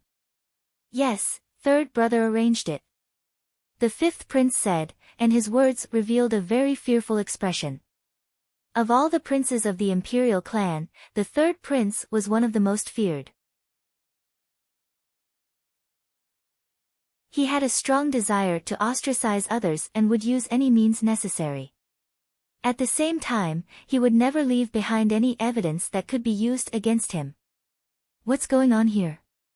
It's not like His Majesty has kept you in Kunwu training camp for the first time, so why did he suddenly summon you back to the palace? There has to be a sufficient reason, right?" Wang Chong said. After spending more than a month on the Spirit Vein Mountain, Wang Chong knew that something had happened that he did not know about. "Someone has found out that His Highness has recovered his martial arts." A voice came from the side. It was Li Jingzhong who interrupted from the side. "How could this be? Not many people should know about this, right?" Wang Chong said in surprise. Li Heng had always kept a low profile in the training camp. Wang Chong had only found out that Li Heng was in the same place as him after spending several months there. Moreover, among the princes, Li Heng had already been proven to have no hope of cultivating, so he was the one that no one paid the least attention to. As long as he did not reveal it and Li Jingzhong did not reveal it, and in truth, Li Jingzhong would never reveal it, given how inconspicuous they were, no one should have known. I ran into Ni Huang in the training camp. Li Heng helplessly said, and then he gave a rough account of what had happened. As the saying went, if it's a blessing, it's not a curse, and if it's a curse, it can't be avoided. Li Heng's conduct had always been abnormally inconspicuous among the princes. Ever since he had his blood exchanged and could cultivate, he had become even more inconspicuous. Whenever he had the time, he would enter the mountains outside the training camp. As for Wang Chong's deflecting blade manner, Wang Chong had warned him that Princess Ni Huang was there and that he should do his best to avoid her. If there was nothing important, he should do his best not to go to deflecting blade manner and send a messenger. If he had to go, he should do his best to avoid Princess Ni Huang. Li Heng listened to all this, but he didn't expect that. When he returned from the forest at night, he happened to run into Princess Ni Huang, who was strolling around the training camp. The two of them bumped into each other, and Li Heng was left dumbfounded. Princess Ni Huang's cultivation was much higher than his, and she was accompanied by an unfathomable old nanny who possessed profound martial arts. The old nanny took Li Heng's wrist and immediately understood. Li Heng's face was pale, and it took him quite some time to recover. All this time, he had been able to live a stable and inconspicuous life precisely because he couldn't cultivate martial arts and posed no threat to the other princes. Thus, the cruel war of the princes was very far away from him. There weren't too many attacks focused on him. But if he could suddenly cultivate martial arts, everything would be completely different. He would receive a great deal of attention, and all kinds of attacks, both overt and covert, would be impossible to guard against. There was no such thing as familial love in the imperial household, and the conflicts between the princes were even more cruel. The result would not be as simple as being injured or being demoted. If Li Heng had secretly cultivated and accumulated enough strength, it would have been fine. But right now, he was still extremely weak. This would only cause him to suffer even fiercer attacks, perhaps even attacks from many sides at the same time. If one could eliminate one's opponent while he was still weak, then one couldn't just sit and watch him grow. This was a tacit rule of the imperial household. Upon understanding this, one could understand why Li Heng was in such a rush. But if Princess Ni Huang discovered that you can cultivate martial arts, why was it the third prince who reported it? Wang Chong asked. This is why I don't like staying in the court. Li Heng sighed. Because princes don't just compete with each other, they occasionally cooperate. It's not good for the first prince to appear. Thus, the third prince is the best method. Moreover, the assassins who tried to assassinate His Highness were basically sent by the third prince. Li Jingzhong said. He had spent his entire life in the imperial palace and had seen all kinds of power struggles, schemes, and deceit. He had long ago seen through all of this and understood the tricks behind it. But this isn't the most important thing. The most important thing is that the third prince recommended His Highness to His Majesty, heartily praising His Highness, saying that His Highness is talented and has made great progress, already reaching origin energy tier 8. He asked His Majesty to greatly reward His Highness. Li Jingzhong sighed. But the third prince clearly knows that even though His Majesty rarely interferes with the war of the princes, using the method of raising goo, what His Majesty hates the most is someone deceiving him among the princes. The third prince is clearly praising His Highness, but in reality, he wants to push His Highness into the pit of fire. In the current situation, Imperial Father has already summoned me to the palace. If I enter the palace and display myself, I will be committing the crime of deceiving the sovereign, and my other brothers will also hate me. If I don't display myself, I will still be committing the crime of deceiving the sovereign, and my other brothers will not let me off. No matter what I do, I will be in the wrong. Li Heng's brow was tightly furrowed, his anxiety and nervousness evident in his words. In the depths of the palace, without any faction, background, the protection of his maternal clan, or the strength to protect himself, he was in a situation where a catastrophe was imminent. He did not have the strength to resist the princes, but he was simultaneously attracting their hostility and hatred. One could easily imagine Li Heng's situation. In reality, it was already quite impressive that he could maintain his composure and seek out Wang Chong to discuss countermeasures. Anyone else would have long ago been at a loss for what to do. Wang Chong silently creased his brow. The situation before him had already somewhat surpassed his expectations. He had always avoided the War of the Princes. This was not his area of expertise. Wang Chong, only you have seen Imperial Father, and it was only after he imprisoned you in the Imperial prison that he released you. In this aspect, only you can help me. Li Heng immediately revealed the true reason for seeking out Wang Chong. A monarch does not go back on his words. The words spoken by the emperor could not be changed. The words of the Son of Heaven could easily be changed by other sovereigns, but it was extremely rare for the Holy Emperor, the Son of Heaven. In the past few decades, the words of the Holy Emperor had basically determined a person's life or death. In all his years in the palace, Li Heng had only heard of a few people like Wang Chong, who had been vilified by the Hu generals and thrown into the death prison, and who had caused such a huge uproar, but had still managed to come out alive. In the end, everyone could see how much the Holy Emperor cherished Wang Chong. There was no doubt about this. Young Master Chong. A sovereign's heart is unfathomable. You were so confident in presenting the memorial, even risking the wrath of the world and His Majesty, so you must have understood His Majesty's thoughts. Young Master Chong, you must not be stingy in saving His Highness. Li Jingzhong also said, tears on the verge of flowing out of his eyes. Although he knew that this scoundrel wasn't a good person, and he didn't even know where those tears had come from, Wang Chong had to admit that this bastard Li Jingzhong was sincerely trying to help Li Heng. This is troublesome, Wang Chong quietly said to himself, his brow furrowed into a deep frown. He knew his own situation best. Li Heng and Li Jingzhong had completely overestimated him.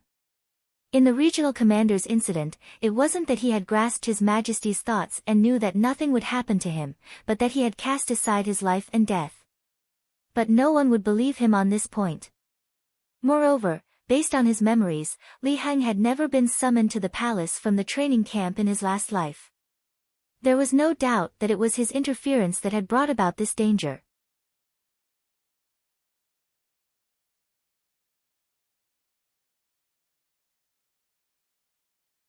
Chapter 409.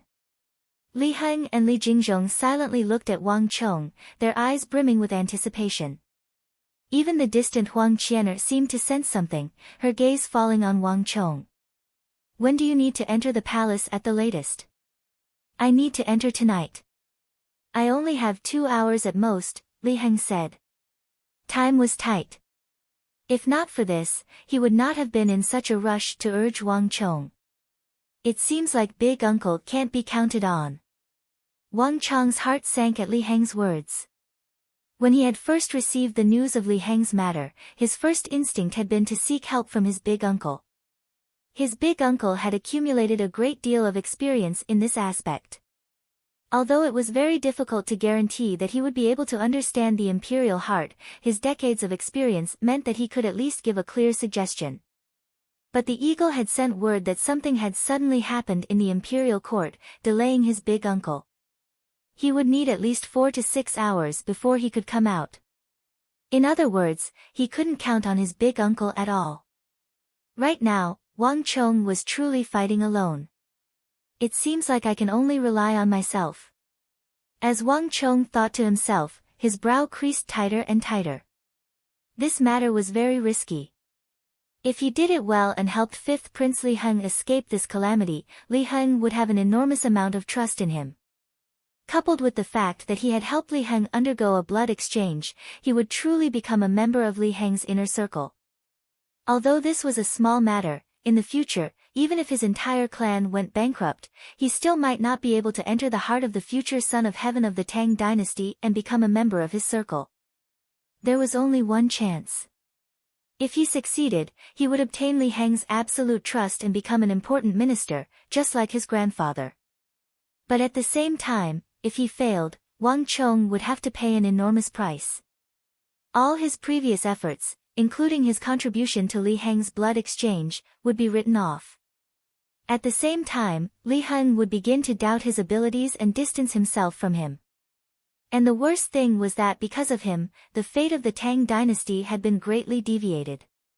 For example, the Wang clan was not destroyed, the king of Song was not demoted, the regional commander's system was not fully implemented, and he and Yang Zhao had become sworn brothers.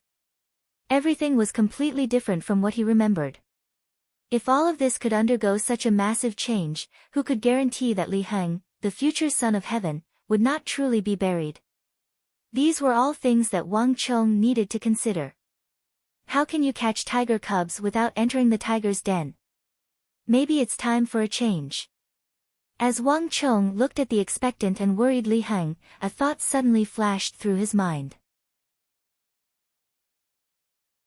The current Li Heng was far from the future son of heaven brimming with talent and ambition. His experiences in the first half of his life and Li Jingzhong's influence on him caused his character to have too many weak elements. That was why when he encountered this kind of situation, he couldn't make up his mind, and the first thing he thought of was to find him. But if he was the future son of heaven, he would never be like this. Rome wasn't built in a day. If Wang Chong wanted to change Li Heng's character, get rid of those weak and indecisive elements and make him valiant, decisive, firm, and decisive, this was the best chance.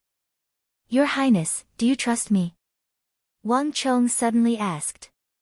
Of course. Li Heng immediately replied after a momentary daze. Wang Chong had basically given him a new lease on life. If Wang Chong didn't trust him, Li Heng would not have come here to find him. Good. Your Highness, once you enter the palace, if His Majesty examines you, do your utmost to perform. You can't hide anything, and you can't cower in the slightest. Wang Chong suddenly said. His eyes were bright and his voice firm. Wang Chong's decisiveness left Li Heng and Li Jingzhong, master and servant, flabbergasted. But wouldn't that make me an enemy of everyone? All my other brothers would definitely view me as a thorn in their side, a thorn in their flesh. Moreover, His Majesty would probably think that I'm deliberately hiding something. Li Heng said in shock. If it's a blessing, it's not a curse, and if it's a curse, it can't be avoided. The fact that Your Highness can cultivate martial arts has already spread, and no matter what Your Highness does, you can't change this fact. Since it's already like this, what use is there for Your Highness to continue hiding? Wang Chong calmly said. But what about Imperial Father? What will Imperial Father think of me? He will only think that I'm a schemer who's deliberately deceiving him. When the time comes, he'll definitely be furious. Eighth brother is a lesson to be learned from. Li Heng said, somewhat fearful and uneasy. Eighth Prince Li Long had once been greatly favored by the Holy Emperor. Although he was ranked very low, he was no less favored than the first prince and third prince. But Li Long had colluded with a minister of the court. Later on, when the matter of that minister was exposed and the eighth prince was implicated, the eighth prince did his utmost to deny any involvement, repeatedly declaring to the Holy Emperor that he had nothing to do with that minister. Later on, the Holy Emperor was enraged and, because of this, banished him to the cold palace and stripped him of his status as a prince. Eighth Prince Li Long was both shocked and afraid, sorrowful and regretful. In the end, he died of depression in the cold palace. This was a matter from 10 years ago. There was no one in the palace who did not know of this matter. All the princes knew that although His Majesty did not care about the conflicts between princes, did not care about the collusion between princes and ministers, he would not tolerate anyone's deceit. There was no consequence worse than deceiving the sovereign, because that was a capital offense. Once one was branded as deceiving the sovereign, it basically meant the end of one's political career. Your Highness, you are wrong. If His Majesty had already determined that you were deceiving him, he would never have summoned you into the palace. He would have long since dealt with you. Summoning you into the palace is proof that His Majesty does not completely trust the third prince and still has a sliver of hope in you. Moreover, Your Highness, you still do not understand.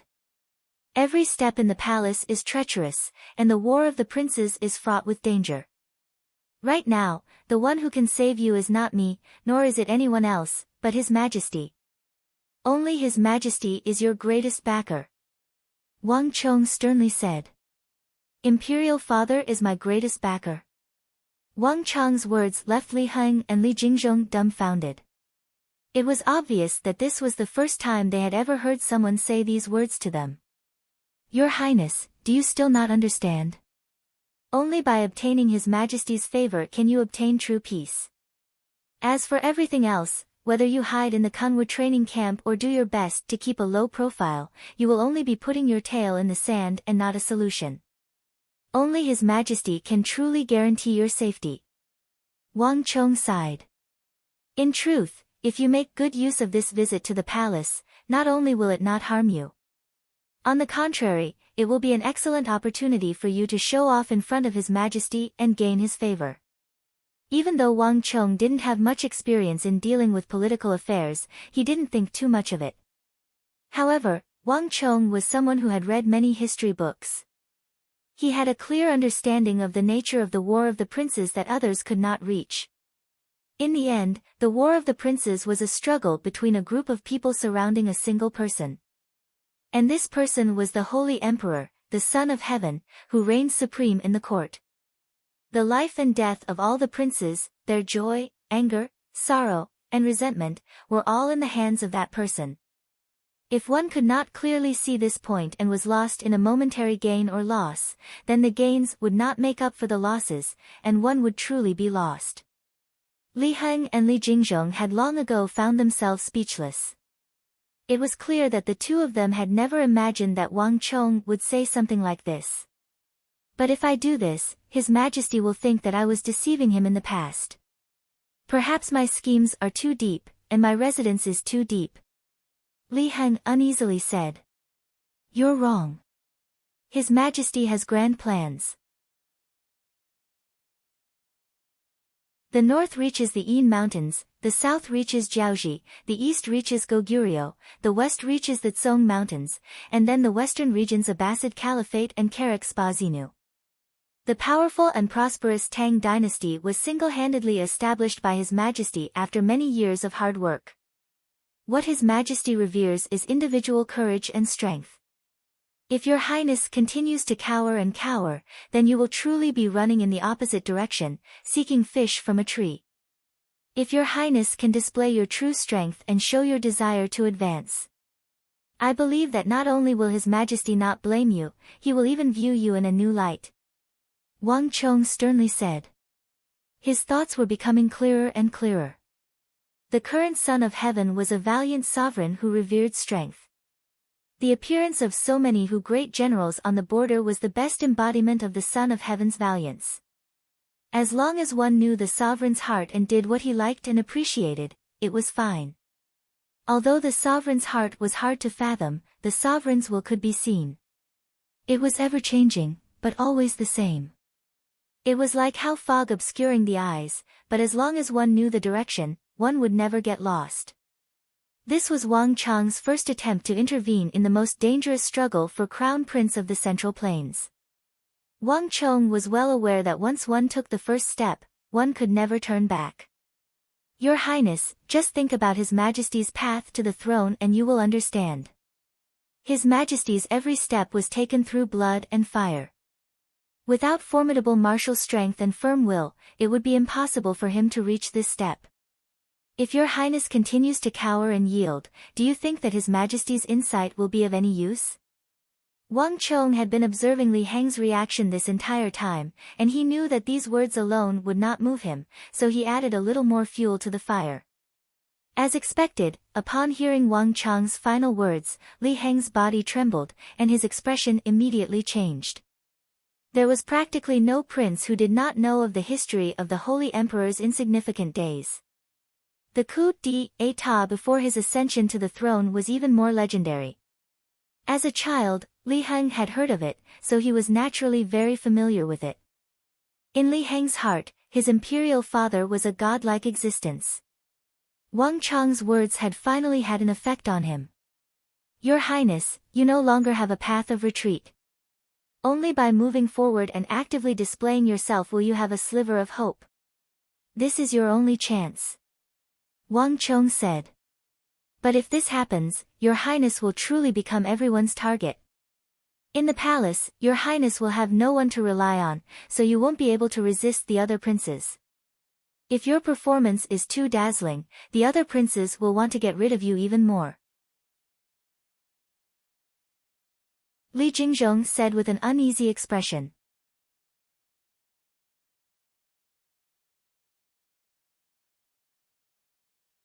Chapter 410. Wang Chong couldn't help but glance at him. Although this fellow was sinister and cunning, his words weren't without reason. I can think of a way to contact Consort Taizhen for you. With her help, the other princes shouldn't dare to touch you for the time being. However, all of this will have to wait until you get past this trial. Wang Chong said. At the mention of Consort Taizhen, Li Heng and Li Jingzhong's spirits were roused, and their expressions changed. In the regional commander's incident, the Wang clan and Consort Taizhen were mortal enemies. They knew that the Wang clan and Consort Taizhen had reconciled, but they hadn't expected that Wang Chong would still be able to use his relationship with Consort Taizhen. Young Master Chong, could you have Consort Taizhen step forward? Li Jingzhong asked, a moved expression on his face. Wang Chong shook his head, interrupting Li Jingzhong. He knew Consort Taizhen, but that was all. Consort Taizhen's status wasn't at the level where he could casually make decisions for her. Especially now. Time was short, and there was no time to think. Wang Chong and Li Heng discussed for a while longer, and then Li Heng and Li Jingzhong left together. I hope that it will succeed. As he watched Li Heng and his servant ride away, a hint of worry flashed through Wang Chong's eyes. He had done all he could, and there was too little time, so this was all Wang Chong could do. As for whether it would succeed or not, it was still unknown. That person is a prince of the imperial household? Huang Qianer suddenly asked. At some point, she had walked over. How did you know? Wang Chong's eyes widened. Huang Qianer was still at the true martial realm, so at that distance, she shouldn't have been able to hear what they were saying. Did you think that I was eavesdropping? Huang Qianer could tell what Wang Chong was thinking with a single glance. With a displeased snort, she coldly turned her head away. The way he walks. Even though you didn't tell me, do you think I can't tell? That's the gate of the princes and princesses in the palace. The atmosphere suddenly became a little stiff. A light breeze blew past, and Wang Chong felt a chill run down his spine. He felt an indescribable awkwardness. This woman was far smarter than he had imagined. Cough, cough. Wang Chong had just coughed a few times when Huang Qianer interrupted him. There's no need to explain. Tell me, where are we going next? Huang Qianer said mercilessly with a cold expression.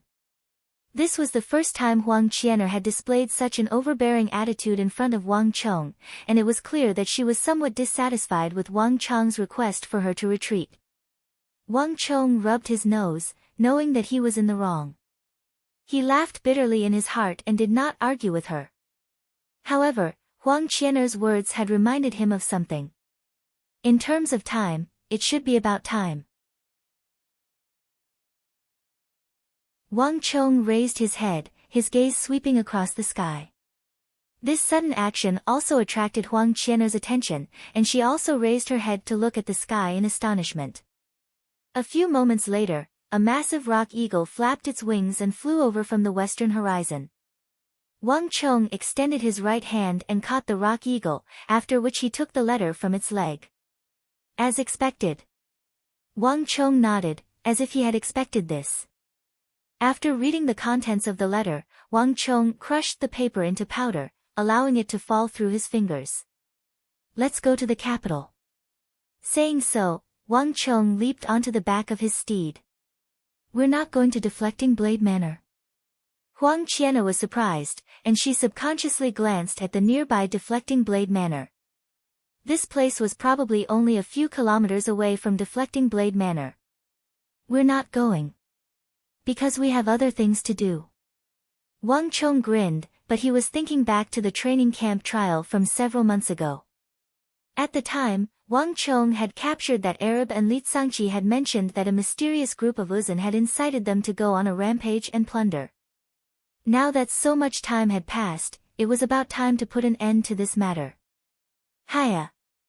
Wang Chong urged his horse to turn around and ride back to the capital. Have you found out everything? Wang Chong looked down from his vantage point at the eagle and several Wang clan guards who had come out to greet him. I've found out everything. The eagle lowered his head respectfully. All of the arrows point to the Uzun diplomatic mission in the capital.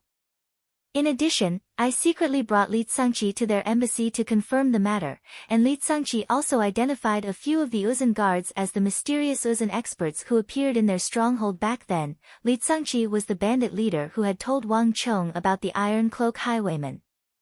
In addition, according to the information we've found, the leader of the Uzun diplomatic mission is the Uzun First Prince.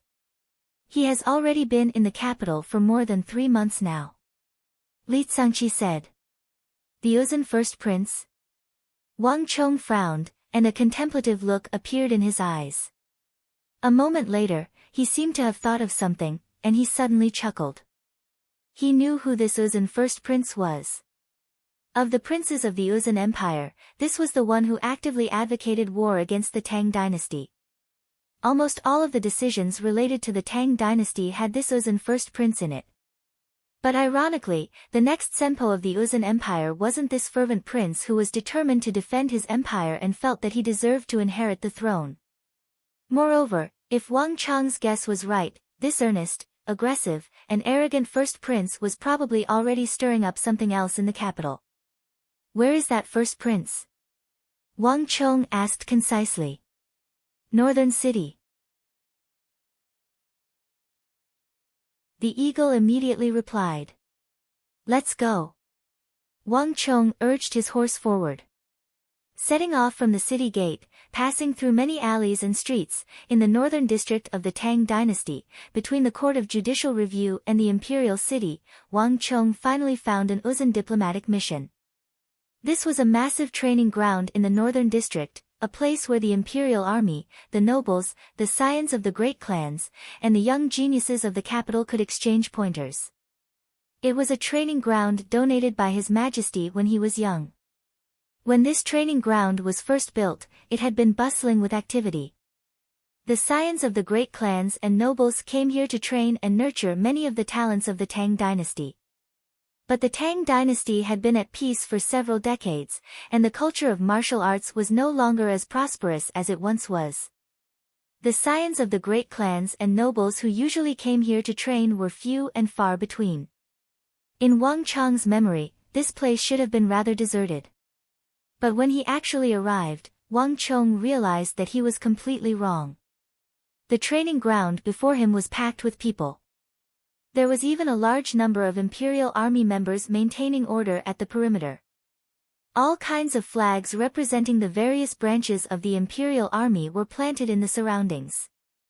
And within the training ground, there were countless scions of the great clans and nobles clenching their fists and palms.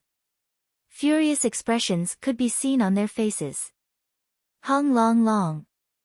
When Wang Chong brought Huang Qian and the others to the perimeter, they couldn't even see what was going on inside. All they could hear was the rumbling of the ground and the trembling of the mountains. Ah!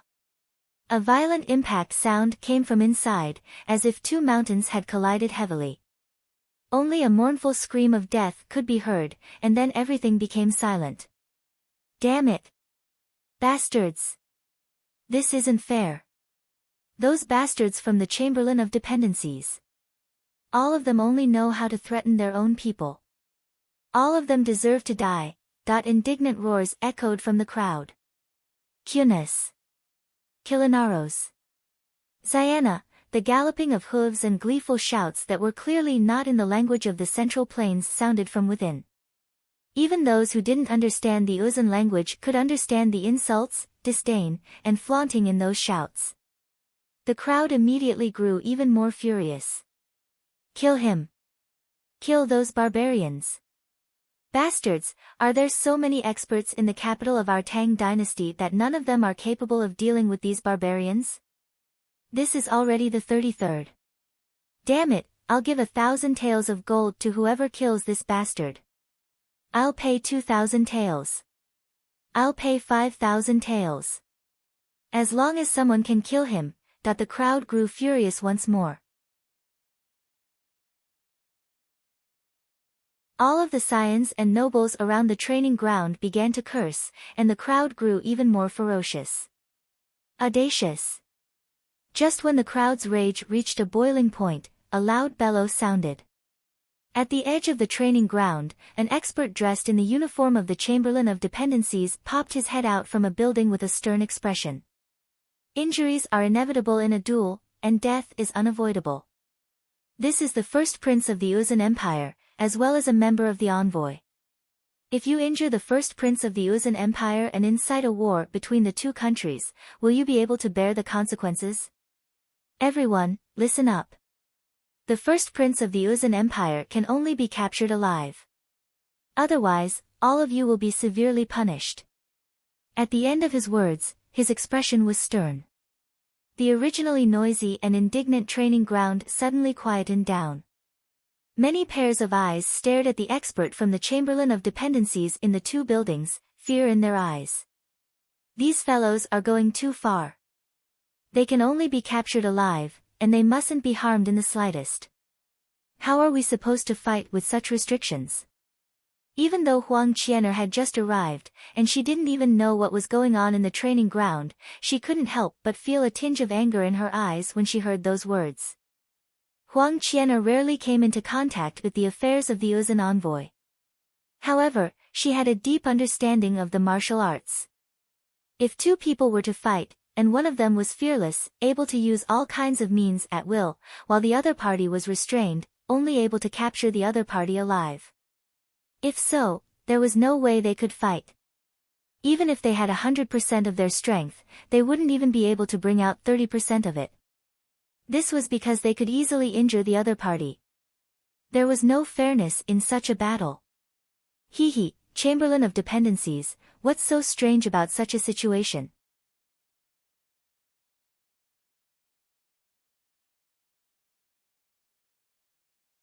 Chapter 411. In the Empire, the reputation of the Chamberlain of Dependencies had long ago been tarnished. The Chamberlain of Dependencies was tasked with receiving foreign countries and handling matters of etiquette. It only needed to answer to the Son of Heaven. It had little interaction with the nobles, the scions of the great clans, or the common people. Thus, the Chamberlain of Dependencies tended to favor the foreign countries. Wang Chong was not at all surprised that the Chamberlain of Dependencies would appear in a place like this. Buzz. As he was speaking with Huang Qian'er, the crowd began to stir. The densely packed crowd suddenly parted like waves, and several guards of the training field dragged a man and a horse's blood-stained corpse out from inside. Behind them, the ground was smeared with scarlet, leaving an obvious long trail of blood. The stench of blood assailed Huang Qian'er's nostrils. Looking at the man's wide-open eyes, gaping mouth, and the gaping hole in his chest, Huang Qian'er hurriedly turned her head away, unable to bear the sight of it. It's the Imperial Army. On the other side, Wang Chang's expression darkened. In his last life, he had actually heard about this incident in the northern part of the capital.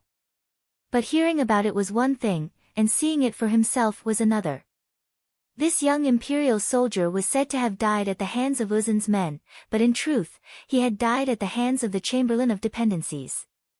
Bastards, those bastards of the Chamberlain of Dependencies really should be fed to the dogs. They're protecting these foreigners everywhere. Don't tell me they took their money. Humph, the spies of the Tang dynasty are probably all in the Chamberlain of Dependencies. These bastards only know how to bully the people of the capital. If they like the foreigners so much, send them to the foreigners. The sight of the bloody corpses once more stirred the crowd. Ha ha ha, Prince, did you hear that? Did you hear that? We haven't even started fighting, but the people of the Tang dynasty are already making a ruckus. In the inner circle of the practice ground stood a muscular and majestic figure. Uzun Imperial Great General Dusong Mengpoj smirked as he listened to the curses of the men around him. The challenge this time was the result of the first prince's willful actions. Dusong Mengpoj had no interest in this sort of competition, which was like a fight between children. It couldn't be said to be in favor, but it couldn't be said to be against either. But now, Dusong Mengpoj had discovered a little joy. They were the ones who killed people, and the people who died were also people of the Tang dynasty. But in the end, the two sides of the Tang dynasty started cursing each other. Hee, what do you think, Lord Dusong? My suggestion isn't bad, right? I've said it before, our operation this time will be more daunting than dangerous. Wrong, he wasn't shocked at all. The current Tang dynasty was no longer the Tang dynasty of the past. They are no longer qualified to be our opponents. The eldest prince said proudly as he rode on his highland steed. These words were all spoken in the Uzun language. First prince, don't be too careless. There was a saying in the Middle Earth, a skinny camel is still bigger than a horse, and a centipede is still alive. It's true that the Tang dynasty isn't as powerful as it used to be, but it can't be underestimated. Dusong Mengpoj said. He still maintained a cautious attitude toward the Tang dynasty, but there was one thing he had to admit. After entering the Tang dynasty twice, the current Tang dynasty was no longer that powerful, valiant, and warring empire of the past. It had already lost its sharpness and aggressive spirit. Ha ha ha, great general, be at ease. I know what to do. Once today is over, we will leave the Tang dynasty and return to the empire. After 3 months, we can go back and report on our mission. The eldest prince heartily laughed. Dusong Mengpoj nodded and gestured to the side. An Uzun horseman patted the back of his horse and galloped around the practice ground. The Tang people of the Central Plains, listen up. First Prince has said that the experts of your Central Plains can't even take a single blow. Don't say that we Uzun look down on you, but is there anyone else? Is there anyone in the younger generation of the Central Plains who can fight? First Prince will give you one more chance. If there is no one who will fight, First Prince will leave. The Uzun horseman galloped, but this time, he was not speaking in Uzun, but in the language of the Central Plains. His voice was shaky and his accent strange. But everyone could understand what he was saying. Boom! The unbridled voice of the Uzun soldiers once more set the crowd abuzz. It had always been the Tang dynasty who bullied others, even if the Uzun soldiers had bullied them to their doorstep and acted so impudently in a place like the capital. A few people were already stamping with rage. Fight! Everyone, hurry and fight! Is there a formidable expert? Hurry and capture him! The crowd began to look around. A few of the more powerful scions immediately found it hard to hold back, but just as they were about to walk out, they were pulled back by their clansmen. You're crazy! That's the first prince of Uzun we're talking about. The Chamberlain of Dependencies is a small matter, but if you really injure the first prince and incite a war between the Uzun and the Tang dynasty, can you bear the consequences of this? Can your clan bear the consequences? Bastard, are you trying to bring about the destruction of our clan for your own selfish desires? That stern look on his face cooled down the passion that had just been boiling. In the crowd, some of the more powerful scions immediately stopped in their tracks. Standing at the periphery of the crowd, Wang Chong listened and watched, and a hint of worry flashed through his eyes. A single first prince of Uzun couldn't shake the foundation of the Tang dynasty, and a single imperial army expert wasn't enough to deal a heavy blow to the empire. Frankly speaking, even the Chamberlain of Dependency's policy of flattering the enemy wasn't enough to affect the outcome of a single battle for the Tang dynasty. These were all insignificant matters in the capital. What Wang Chong was worried about was something else, the human heart. When a person was wounded by a saber and a sword, blood would flow out, and it would be visible very quickly. It was impossible to see the trauma of the human heart. Rome wasn't built in a single day. The collapse of an empire wasn't something that happened overnight. Before anything fermented, there would always be subtle signs. And the human heart was the source of all these signs. When the people from the Chamberlain of Dependencies issued these orders, they didn't know how much of a blow this matter had dealt to the people of the empire. These spectators, who had backed down due to their apprehensions, also didn't know how much of a blow this matter had dealt to the people of the empire. Only after this incident, many years later, when they looked back, would they suddenly realize how great of a wound this matter had dealt to the hearts of the people of the empire. There had never been a person who could kill and injure so many people in a strategic location like the capital and still leave successfully. And in the entire Central Plains, beneath the feet of the Son of Heaven, there wasn't a single person who could defeat him. Challenges from foreign countries and who had happened before in the capital, but this was the first time that a foreigner, had won a complete and overwhelming victory in a challenge to the Central Plains. This was a complete humiliation to the Tang dynasty. The people of the Tang dynasty were proud, so this matter dealt an even greater blow to the hearts of the people of the empire. Although first Prince Uzun had used his identity as a factor, and the Chamberlain of Dependencies was also a factor, once this matter spread, those who heard it wouldn't know any of this.